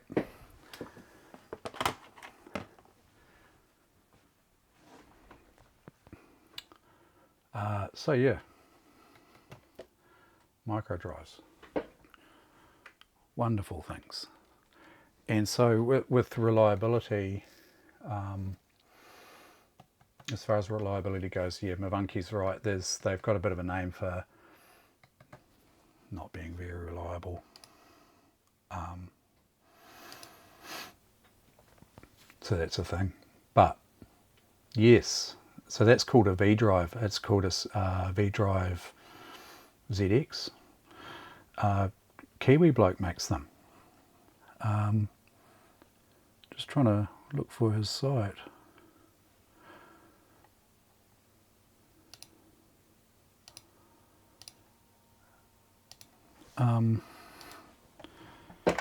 V-Drive. Trying to remember the name of it.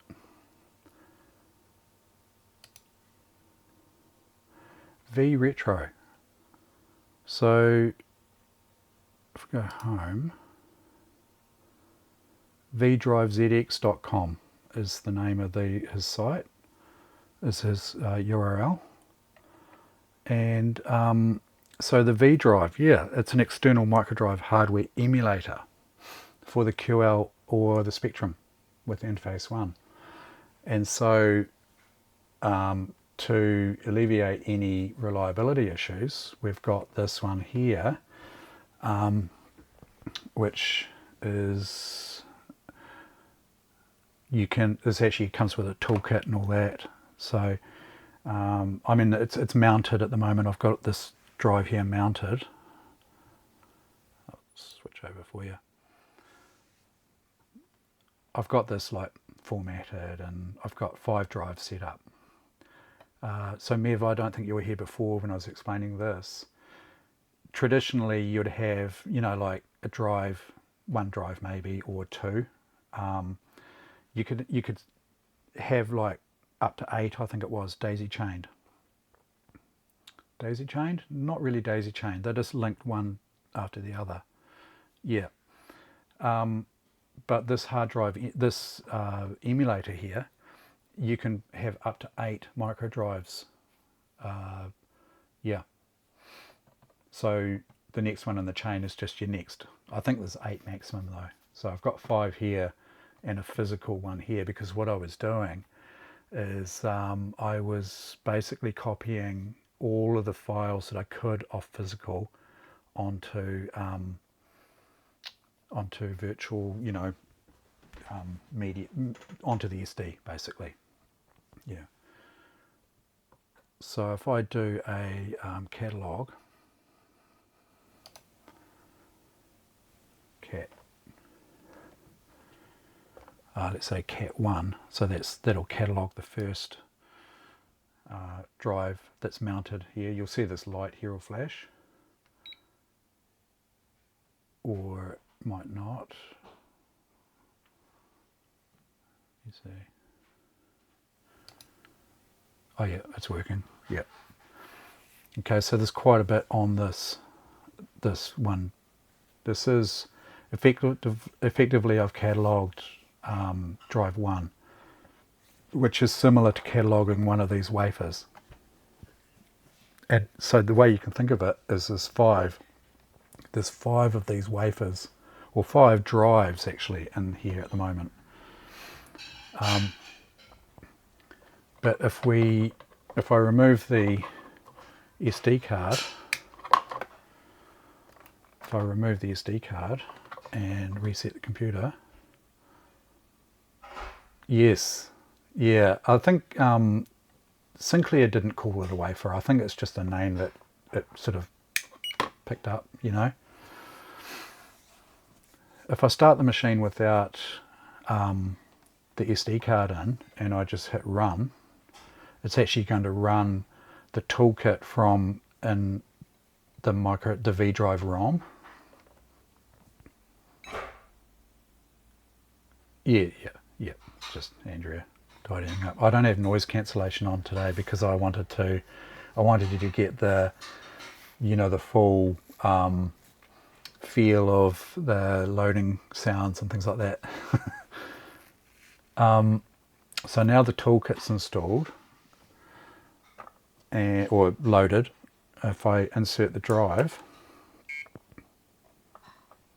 yeah, I think this SD card's actually a little bit, I've got one of these adapters, you know, to a micro SD, and I don't think it's 100% happy.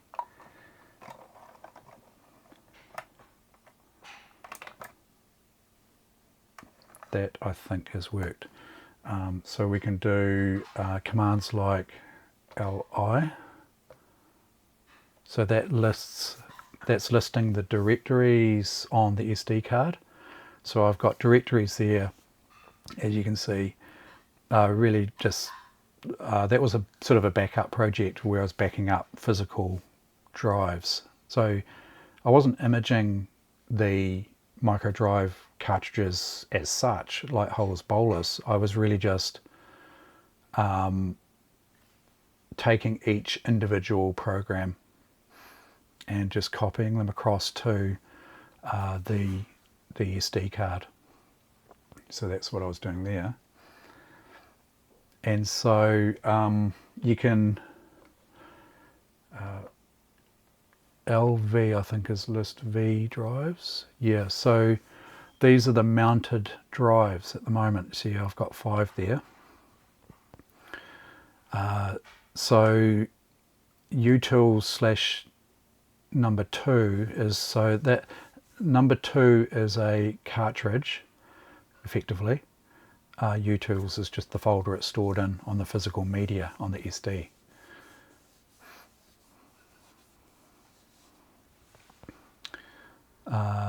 So what you can do is you can mount and unmount. So you can store crap loads of images on the SD card, and you can only mount obviously up to 8 at a time. So it's very versatile, very, very versatile and reliable. Oh, reasonably, probably if I had a better SD card in there. In fact, I've got old SD cards that I got from an op shop, 2 megabyte, 2 meg, does that sound right? 2 meg SDs.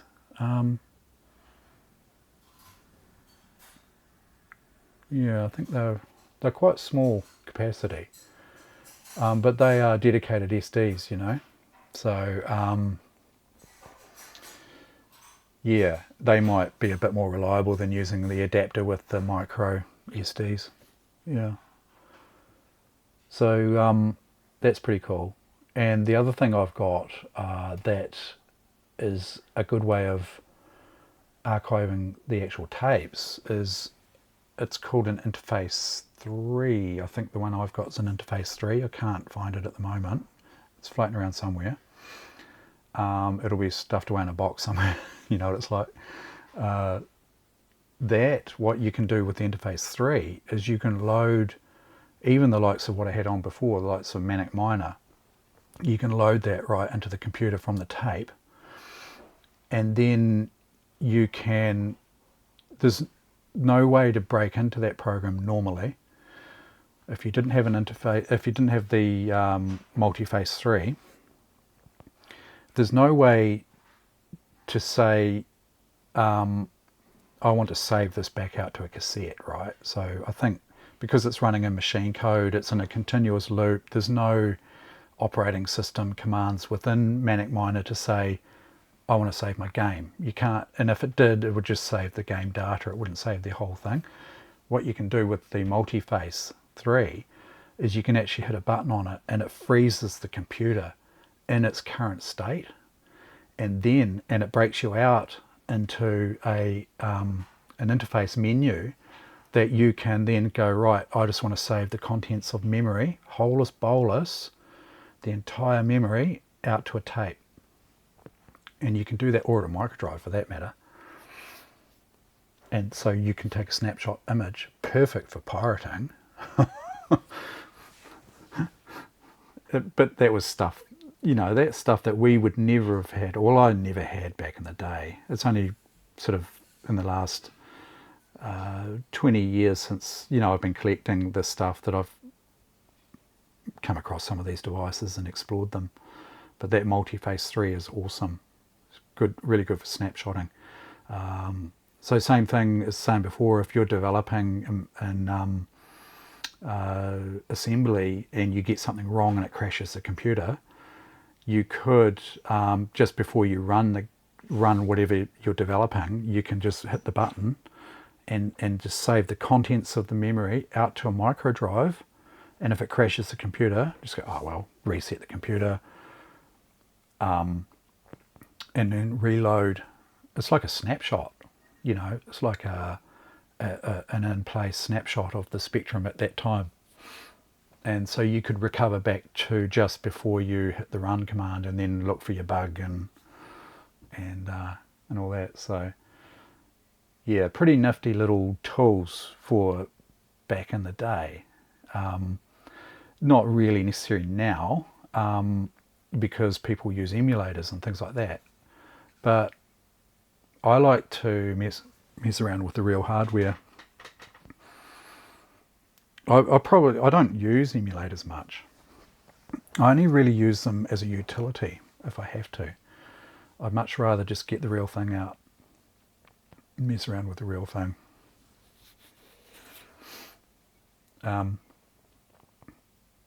Yeah, so what else can I show you? I've got, I was going to explain the program that I wrote, but it's probably better that I try and print the listing out, because showing you on the screen is a pain in the ass. Which brings me to the next thing, is I came across a couple of printers. The ZX printer is interesting. Problem is they are failing, and I'll show you why. And I'm just going to give this one a bash. Hopefully it doesn't fail on screen, because they have been known to fail. There's a belt in them that fails. They're an interesting little unit.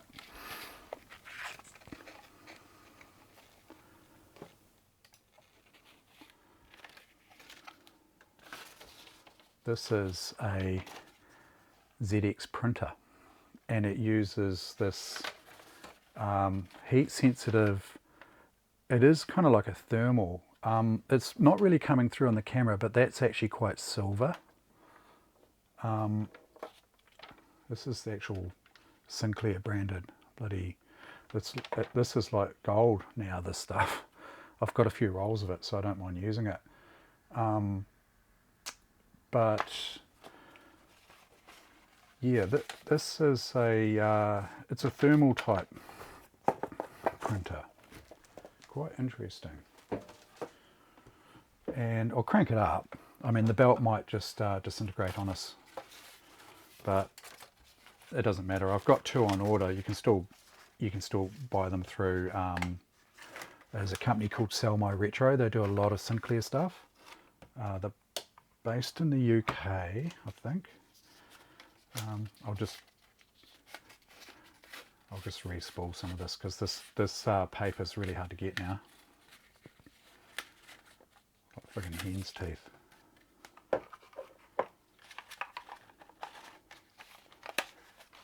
Rocking horse shit, I think some people put it. Better turn the computer off there, hadn't I? Should turn the computer off when you do this stuff, when you're connecting stuff. So effectively I'm going to end up with this massive chain of stuff out the back, but I won't do that, because I don't really have the room for it. I'll just remove that interface 2 there.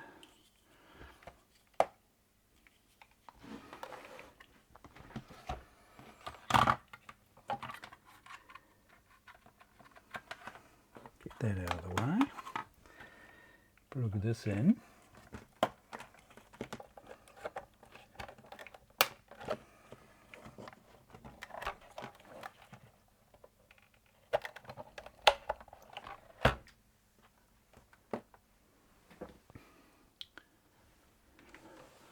Cute little printer, eh?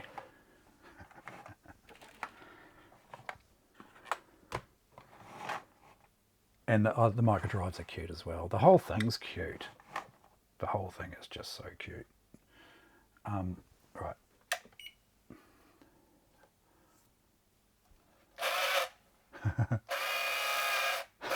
Sounds like a food processor, eh?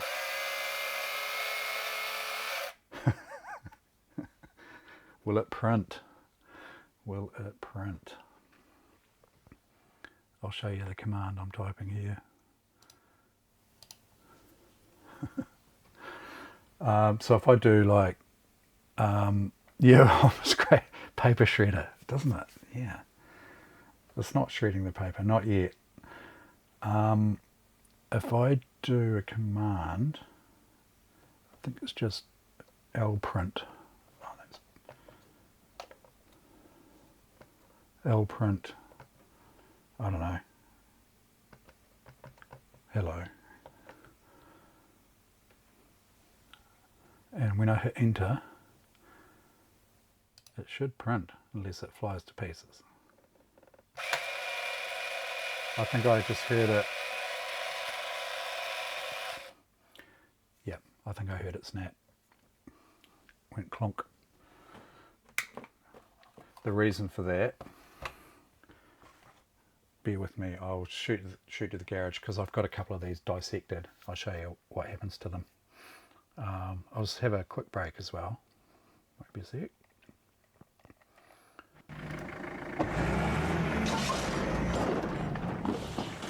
Ooh, bugger me.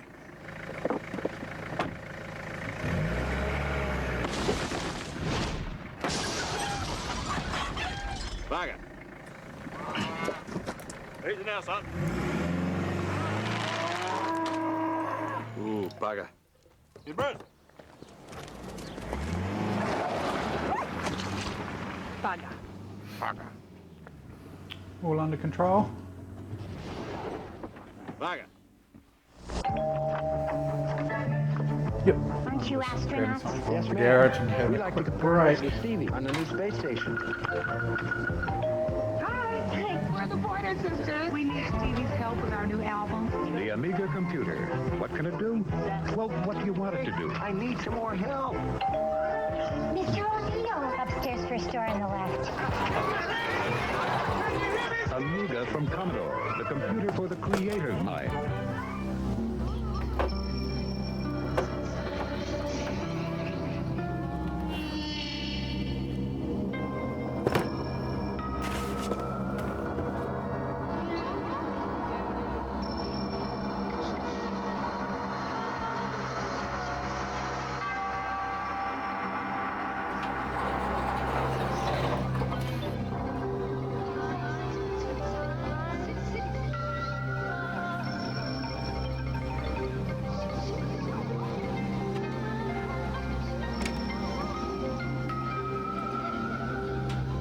What's the little fuzzball up to?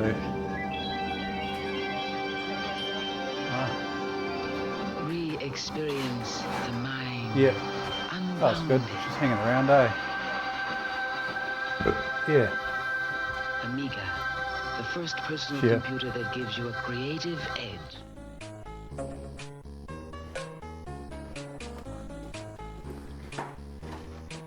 What's that?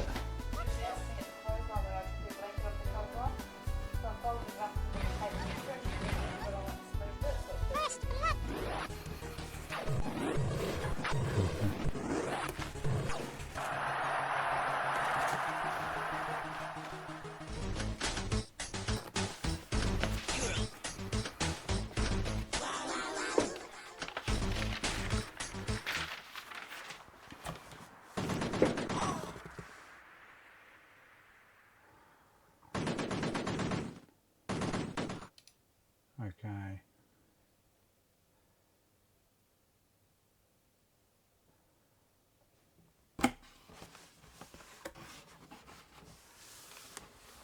Yeah, totally.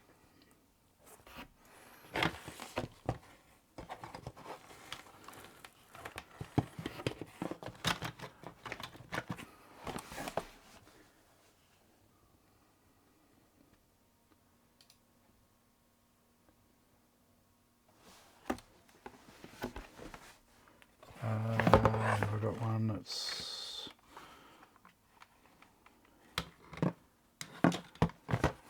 oh yeah, here we go. They're an interesting little beast. So here's one I prepared earlier. And there's a belt. The problem with these is, and they're all destroying themselves at the moment, seem to be. I've got 3 or 4 of these and they've all decided to fail.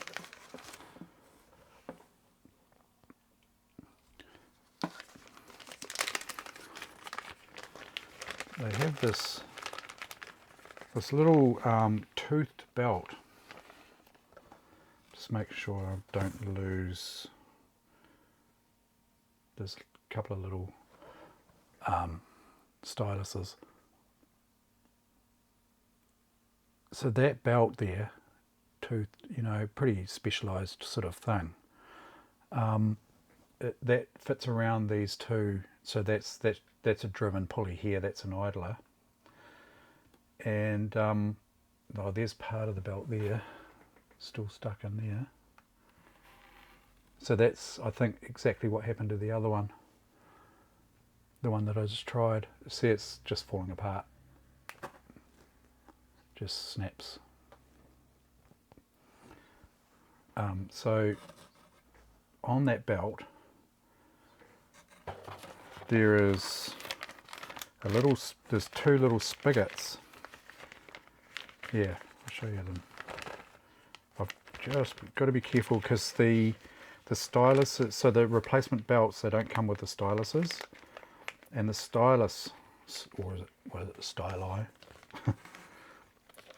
What's the plural of stylus? Styli? I don't know. Anyway, they come, so on the belt itself, oh, I'm zoomed in too far, hang on a sec.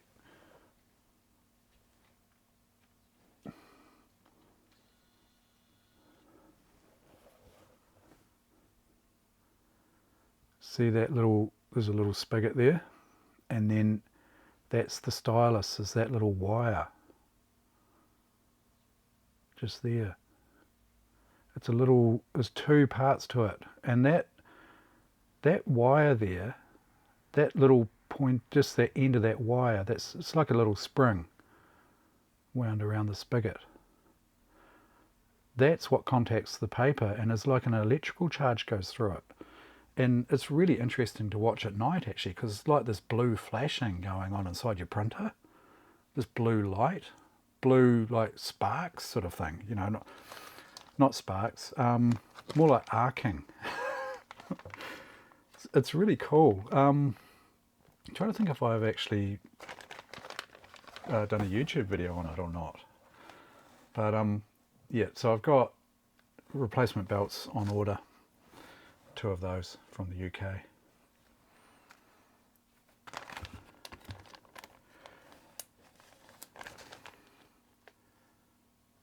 And there's 2 of those little styluses. Yeah, just making sure I've got both in the bag. Yeah. Yep.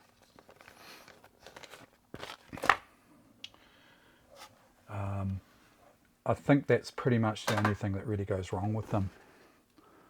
That's the guts of it there. You know, there's not really a lot to them. Bit of through hole components there. It's like they've used bloody perf board or something, eh? I mean, it is Sinclair after all. They were cheap. And there's a little motor there. Drives that there, which has also got a worm gear that drives the feed mechanism. Also drives that there, you see. That worm gear there drives this. Yeah, pretty cool. Cool when they're working. I bet you this has just destroyed itself, that belt. As I suspect it would.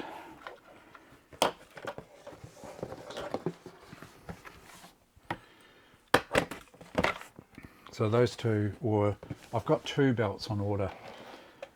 I probably should have ordered 3, but anyway, I forgot I actually had this one.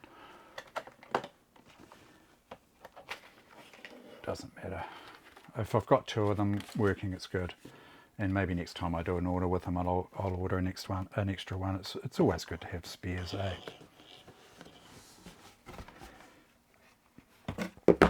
Yeah. Yeah, pretty neat. Pretty neat.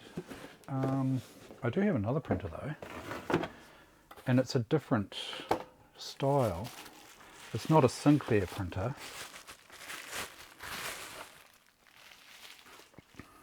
It's an Alphacom 32.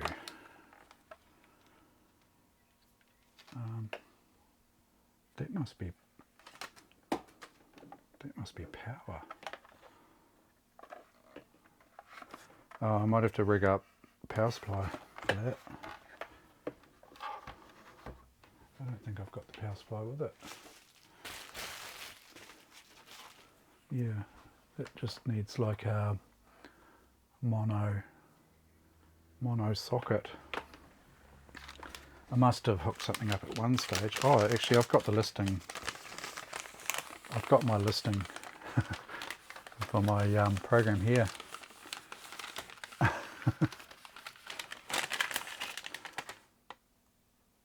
God.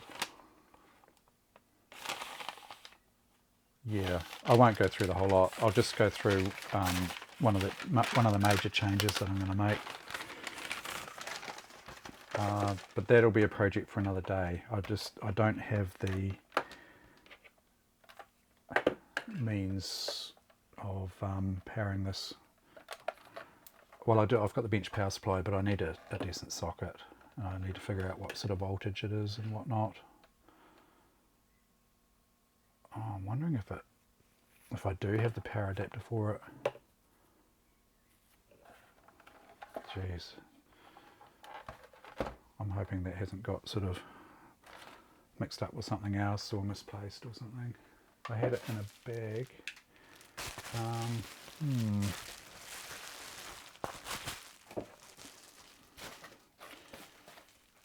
I might have to figure out exactly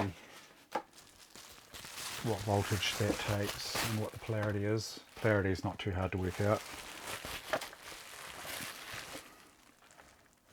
I have to do a bit of research on that before I go hooking that up. It's a bit of a shame. I wanted to show you printing.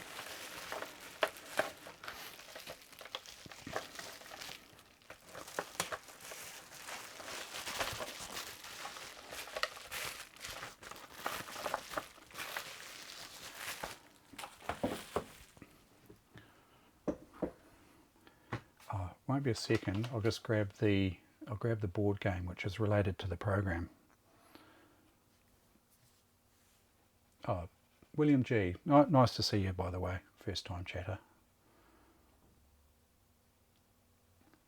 Back in a second.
Okay, that game, stock market, for those who aren't familiar with it,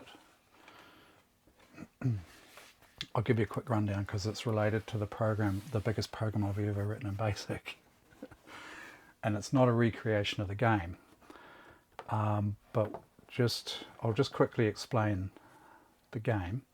My son and I play it and enjoy it a lot, and I made a helper for it basically on the specky. And so the premise of the game, it's pretty straightforward. You've got a bunch of shares, different shares, all right? John Brandon is showing its age. CBA Bank, Radio Hauraki, Yates, Schweppes, CU Assurance, Wahiri Wines, and Farmers. Right, they're all the different shares. And so what you do is you basically you go around the board. When you land on say CU Assurance for instance, you can buy some of their shares at whatever the value is at the time. There's a yes, it's a New Zealand version. There's something similar too, which is I've seen. I think it's called Takeover or something. It's quite similar looking, but it's actually got Commodore as one of the brands. I saw that in an op shop and I thought, I've got to have that. It's got Commodore on it. Basically, there's an indicator, this indicator here. So that sits there like that. And you put this slider on here, right? And so the game starts with the share prices here, right? So this side here, so when you land, let's say you landed on CU there. Let's say you landed on CU here, Assurance. It says up one. So this here goes up one, right? And if you had CU, your share price went from 45 to 43, and that's down, right? Because this side of the board, the higher the pointer, the lower the share price. So the lower the pointer, the higher the share price. But on this side, it's the other way around. The higher the pointer, the higher the share price here, and likewise down to here. So if you had CU shares, let's say you had one CU share, it was worth 45, and when you landed here, it's now worth 43 because you went up one, right? And so this table, effectively that's all there is really to it. You can, if you own, for instance, let's say you own John Brandon. No, I don't even know what that is. I'm assuming it's a radio station, is it?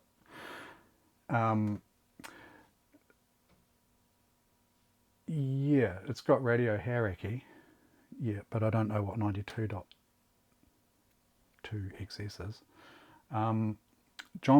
Let's say you have John Brandon shares and you're coming along here, and if you decide to, you can actually go up here, and let's say you're lucky enough and you landed on 3 for 1.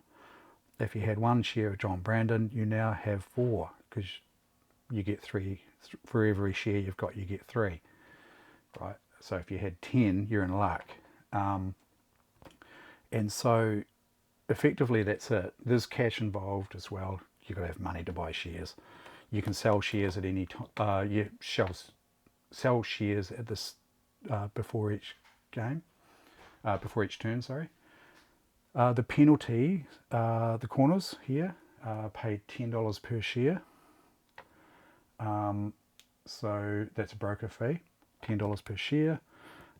You pay $100 if you land here. It's no big deal, but that one can get you, if you've got a lot of shares, it's $10 each share. So that's effectively the premise of the game. So the idea is buy them when they're cheap, wait for this to go up, probably sell most of them if you wanted to, and then you know, buy when they're cheap here. So if this goes right up here, you can sell, you could sell your John Brandons because they're worth quite a bit. And then you can buy, you know, lots of Wahiri wines or something like that when it's cheap. Wait for this to come down, sell them.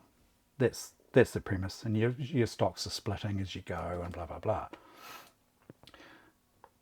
The official rule is that the first person to 100,000 wins the game. But you don't know when you reach 100,000 without counting all your shares.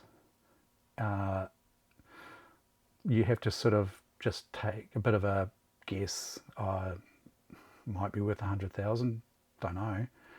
Count your shares up, figure out what the value is of each share, calculate that, calculate how much cash you've got, and then that's your net worth, right? So I thought, brain got working, and I thought, I'll make a little program that tracks it. So what I did is, this is the end of the listing. It's basically, it's going to be hard to read, especially with the sun. They are data statements. Basically, they are a list of the share prices going across each line, going across. It's an array. It's a two-dimensional array, effectively. And so I literally just brute forced the problem by building an array physically like that. And so the rest of it basically is just in real time. So you can, in the array here, you can tell, so the index to, you know, if it went up 5, you can say, well, it went up 5 in the array, and the system, it knows how many shares each person's got of each type of share. And when it goes up like that, it's just calculating in real time what the shares are worth. And it also keeps track of your cash. So, and then what you can do is you can just set a threshold of, say, 100,000 or whatever you choose. It's arbitrary, really. But the instructions, the recommendation is 100,000. And when it hits 100,000, it stops and says, you know, player blah, blah, blah is the winner. If you want to keep playing, you can reset the threshold or whatever. That's basically what this does in a nutshell. It just tracks everything in real time. This method of building the array, I thought at the time it's quite good, and it is quite good. I mean, it works perfectly. But what I decided to do is I actually decided to, I'm rewriting the program. As I say, I'm not very good at programming, but I like to. It's a bit of a hobby, really.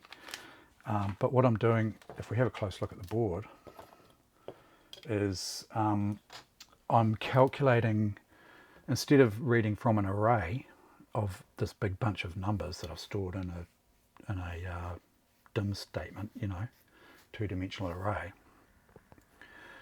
is you'll notice that if you take, for instance, John Brandon here, each time it goes up, it's increasing by 4.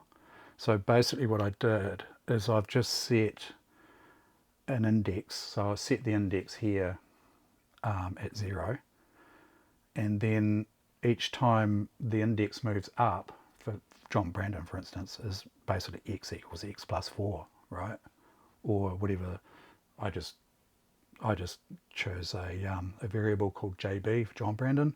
So JB equals JB plus 4. Easy, right?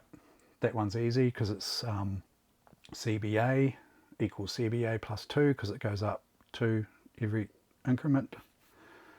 This one's a little bit harder because it goes up 2 for the first 5 and then steps up to 1. It steps down to 1 each increment. So pretty much the algorithm I made for that one was the radio hierarchy will be RH equals RH plus either 1 or 2. And I can set that with a variable as well. So I basically just say if the index is greater than 5, then the incremental steps down to 1. If it's less than 5, they're at 2. So it's slight complication. It's not really complicated, just, you know, a slight variation. It's not linear, put it that way. This one here is reasonably linear. It's every second increment it goes up by $1. So basically I just put it in as half plus a half equals 1, and then 1.5, and then 2, 2.5, 3, and then just take the integer portion of that. So reasonably straightforward. There's a couple of wee quirks, that there's 3 30s in a row there, so you've got 30 in the middle, you've got 30 below, 30 above, whereas all of these, they start straight off moving, you know, 60 to 62 or 58, or 130 to 134, or if you go down it's 126. This one's different, it's 30, 30, 30. So that there's a little bit of messing around to get that to work properly. Again, it's not overly complicated. So rather than reading each time this changes, rather than reading from that 2-dimensional array, it's actually calculating in real time what that line equal, what all these shares equal on that line. So that's just another way of looking at it, really. It's going to make the program shorter because I'm not going to have that massive listing of the DIM, you know, these data statements here. It's going to do away with this whole section of data statements here, all these here. And really, I mean, it's I'm just sort of doing that thing where, oh, you know, can I make this program shorter? And that's exactly what I'm trying to do, is just make the program shorter. And, you know, it's really just it's a little puzzle to work out. It's something to do in my spare time, do a bit of basic programming. And because last time my son was here, he was here on a night we had a power cut, and so the first thing we thought, oh, should we play stock market? So, oh yeah, cool. Anyway, of course we couldn't have used the Spectrum because we had no power, but we played the game just manually, which is good, it's fine. But the power came back on and we thought, oh, we're having so much fun, we'll keep playing. And Matt was like, oh, we should get that Spectrum, you know, program out, the helper, because it's quite cool to play with as you're doing it, you know. And he's kind of interested in programming himself. So, but it's like, oh, don't know where the Spectrum is, and I didn't know if I had it on tape or the game, you know, the actual program. So it's like, put it in the too hard basket. And you've got to get computer out, the TV, a little screen that you can plug the Spectrum into. You've got to find the program, and I had enough trouble finding the bloody Microdrives. I was looking for this solid state type Microdrive reader here, and I couldn't find it. But the thing is, I didn't realise that I had put it into an old case, and I thought, when I first looked at it, I thought, oh, no, that's an original. It's not the solid state one. Until I had a closer look, and I saw the bloody SD card sticking out of it. So it's there, but I mean, it was just too much hassle at the time. But yeah, that's what I've been doing lately, is just setting up that little algorithm. I can show you that. It's pretty straightforward. Nothing too complicated going on there.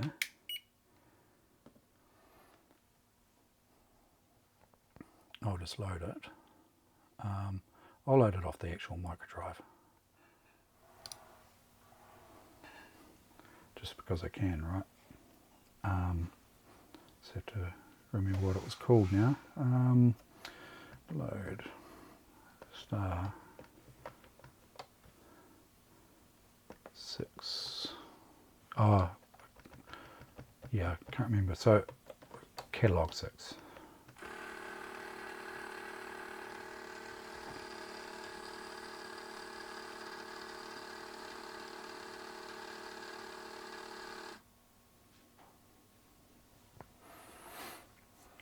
So I think my latest iteration is SM board 6. So if I load that, load start M6 SM board 6. I could load it off the other one, but this is the program I've got so far. So the guts of it is really at 2000 there. So where it's just incrementing the index, so that's if it's moving up or down. So this is up, and if index is greater than 4, then change the rate, RH rate to 1, instead of 2. Yeah, and then just basically adding 4 for John Brandon, which is JB, Yates is YA, Radio Harrick is RH. I've only done one side of the board, left side, but I want to try and work out how I can, I was thinking about maybe rather than having 2 lots of the algorithm is actually mirror imaging it and flipping it somehow, so that, just to save on code. I'm starting to play around with. And that's it. And if I've just got it set up pretty basically here. So that's up 1, right? So up to, it's not actually working. Yeah, so I've changed something that's broken it. But it is the latest iteration, but there's just one small thing I'm missing. I saved it at that point, so yeah, there's something not quite right with it. If I load a different iteration, it'll probably work properly.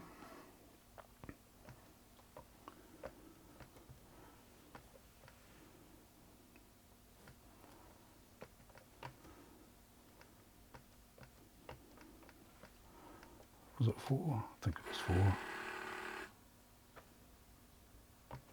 Quite quick loading. That. So does it run? Yeah, that's doing it there, sort of. Yeah. Sometimes it doesn't go down when I tell it to. It's something to do with the inputting statement. It's monitoring the keyboard, so it's monitoring for me to push a key. Either Q is up, A is down. And so I've got a little bit of key bounce there too. And sometimes it doesn't increment. Yeah, so I have to work that out. But, it's physically, yeah, see, it's not going down. I think it's a matter of time before I press it. No, it's not. Yeah, so something's not quite right, but it's a work in progress, but you get the idea. So I'm going up now, going up. So the prices are going up again. So this is really just to sort of monitor that the all the figures are correct. Yeah, so that's what I've been mucking around with. As say, it's still not finished, but that's basically the core of the program, is monitoring the stock prices, and then adding in things like if someone's buying shares, what type are they buying and how many. Adding to their share pile and subtracting from their money pile, things like that. That's basically what the program does. And one day, I'm not sure I've got the skill to do it, is I'd like to actually replicate the board and the counters, where the counters are. I can do the dice rolling easily enough. I'll probably do that. But yeah, to give you the choice whether you want to go up and split shares or whether you want to carry on in your track, and it's not, you don't go around and around like Monopoly. It's you land on a square and it's got a direction arrow, so you can actually end up going back the other way. So it's not quite linear like that as such. But yeah, one day might do that. As I say, it's just a bit of a hobby. Yeah. Yeah, I think that's probably about it for today. I'll leave. I've got some other stuff. I've got lots of Spectrum stuff. I could go through, do some gaming and bits and pieces as well. I've got a little device. Where did I put it?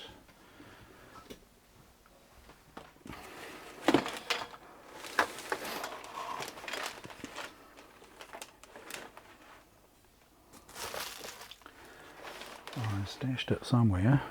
Ah, there it is there. This is another modern, this is a modern thing, relatively modern.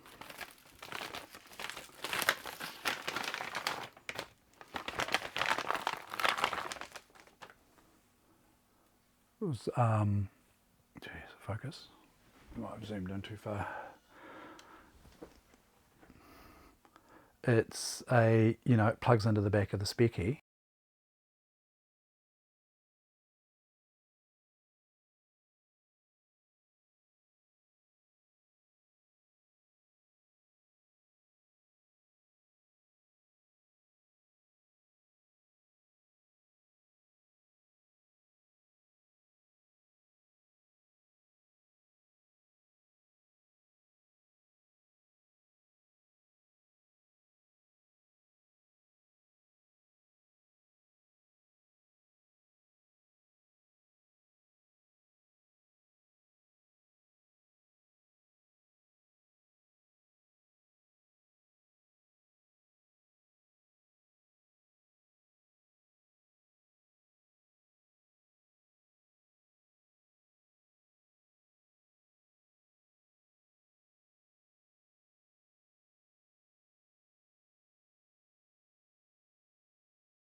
Better? I think you should be able to hear me now. Yeah, thanks for that. Yeah, div IDE. I've forgotten totally how to use it. I'm not sure why it's not working. Let me try that again. I haven't used it for ages. Here we go. So it's potentially not detecting that disk. It's a 32 gig compact flash. Let me just try that again. It could just be, you know, like dirty contacts or something. I probably need to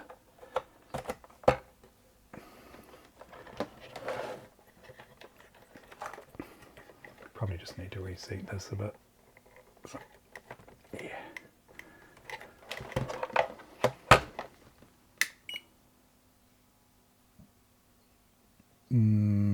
Yeah, that might be something for another day. There's a possibility it's not compatible with the interface 1 that I've got plugged into it. That could be possible. But in a nutshell, basically it reads the compact flash card, and you can play any game you like straight off the bat. It's basically like having that cartridge utility, you know, the interface 2 that I had plugged in before. I was plugging the cartridges into. It's basically like having that, except the cartridge, the compact flash holds all the cartridges and all the tape games and everything. It's got shitloads on it, and you can plug in a joystick as well. Yeah, something. It's not 100% happy.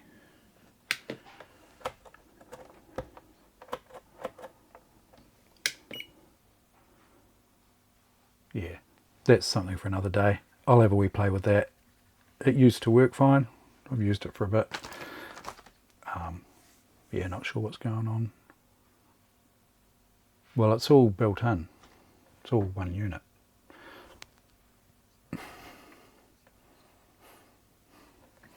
I don't know where the IDE controller would have gone. It's all there. Oh, that's a doorbell. Oh, that's a Rogue. That's a Rogue doorbell. It does that sometimes. It's all one unit. You plug it in, turn it on. Normally just boom, done. It could be, as I say, it could be something to do with that. It's not happy with the interface 1 being there. It might not be compatible. I'll have a wee play with that off camera, and we'll come back and we'll have a look at some of the games. Yeah, it's a neat little unit. Yeah.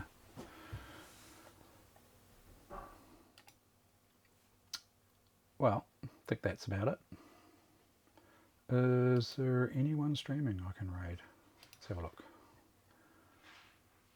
Who have we got?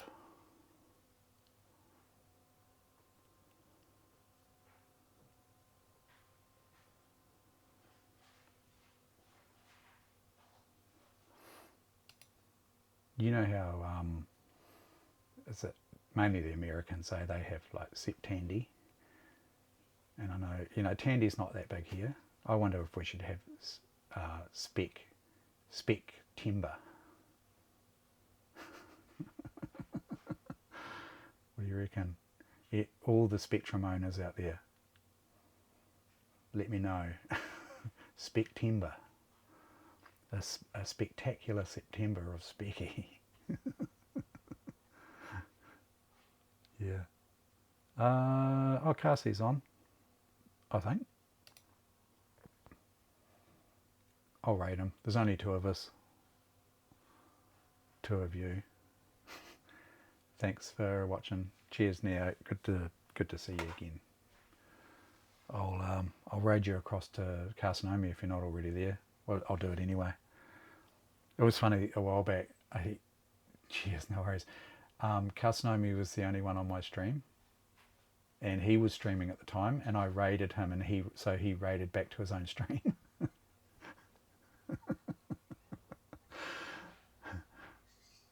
We had a good laugh about that one.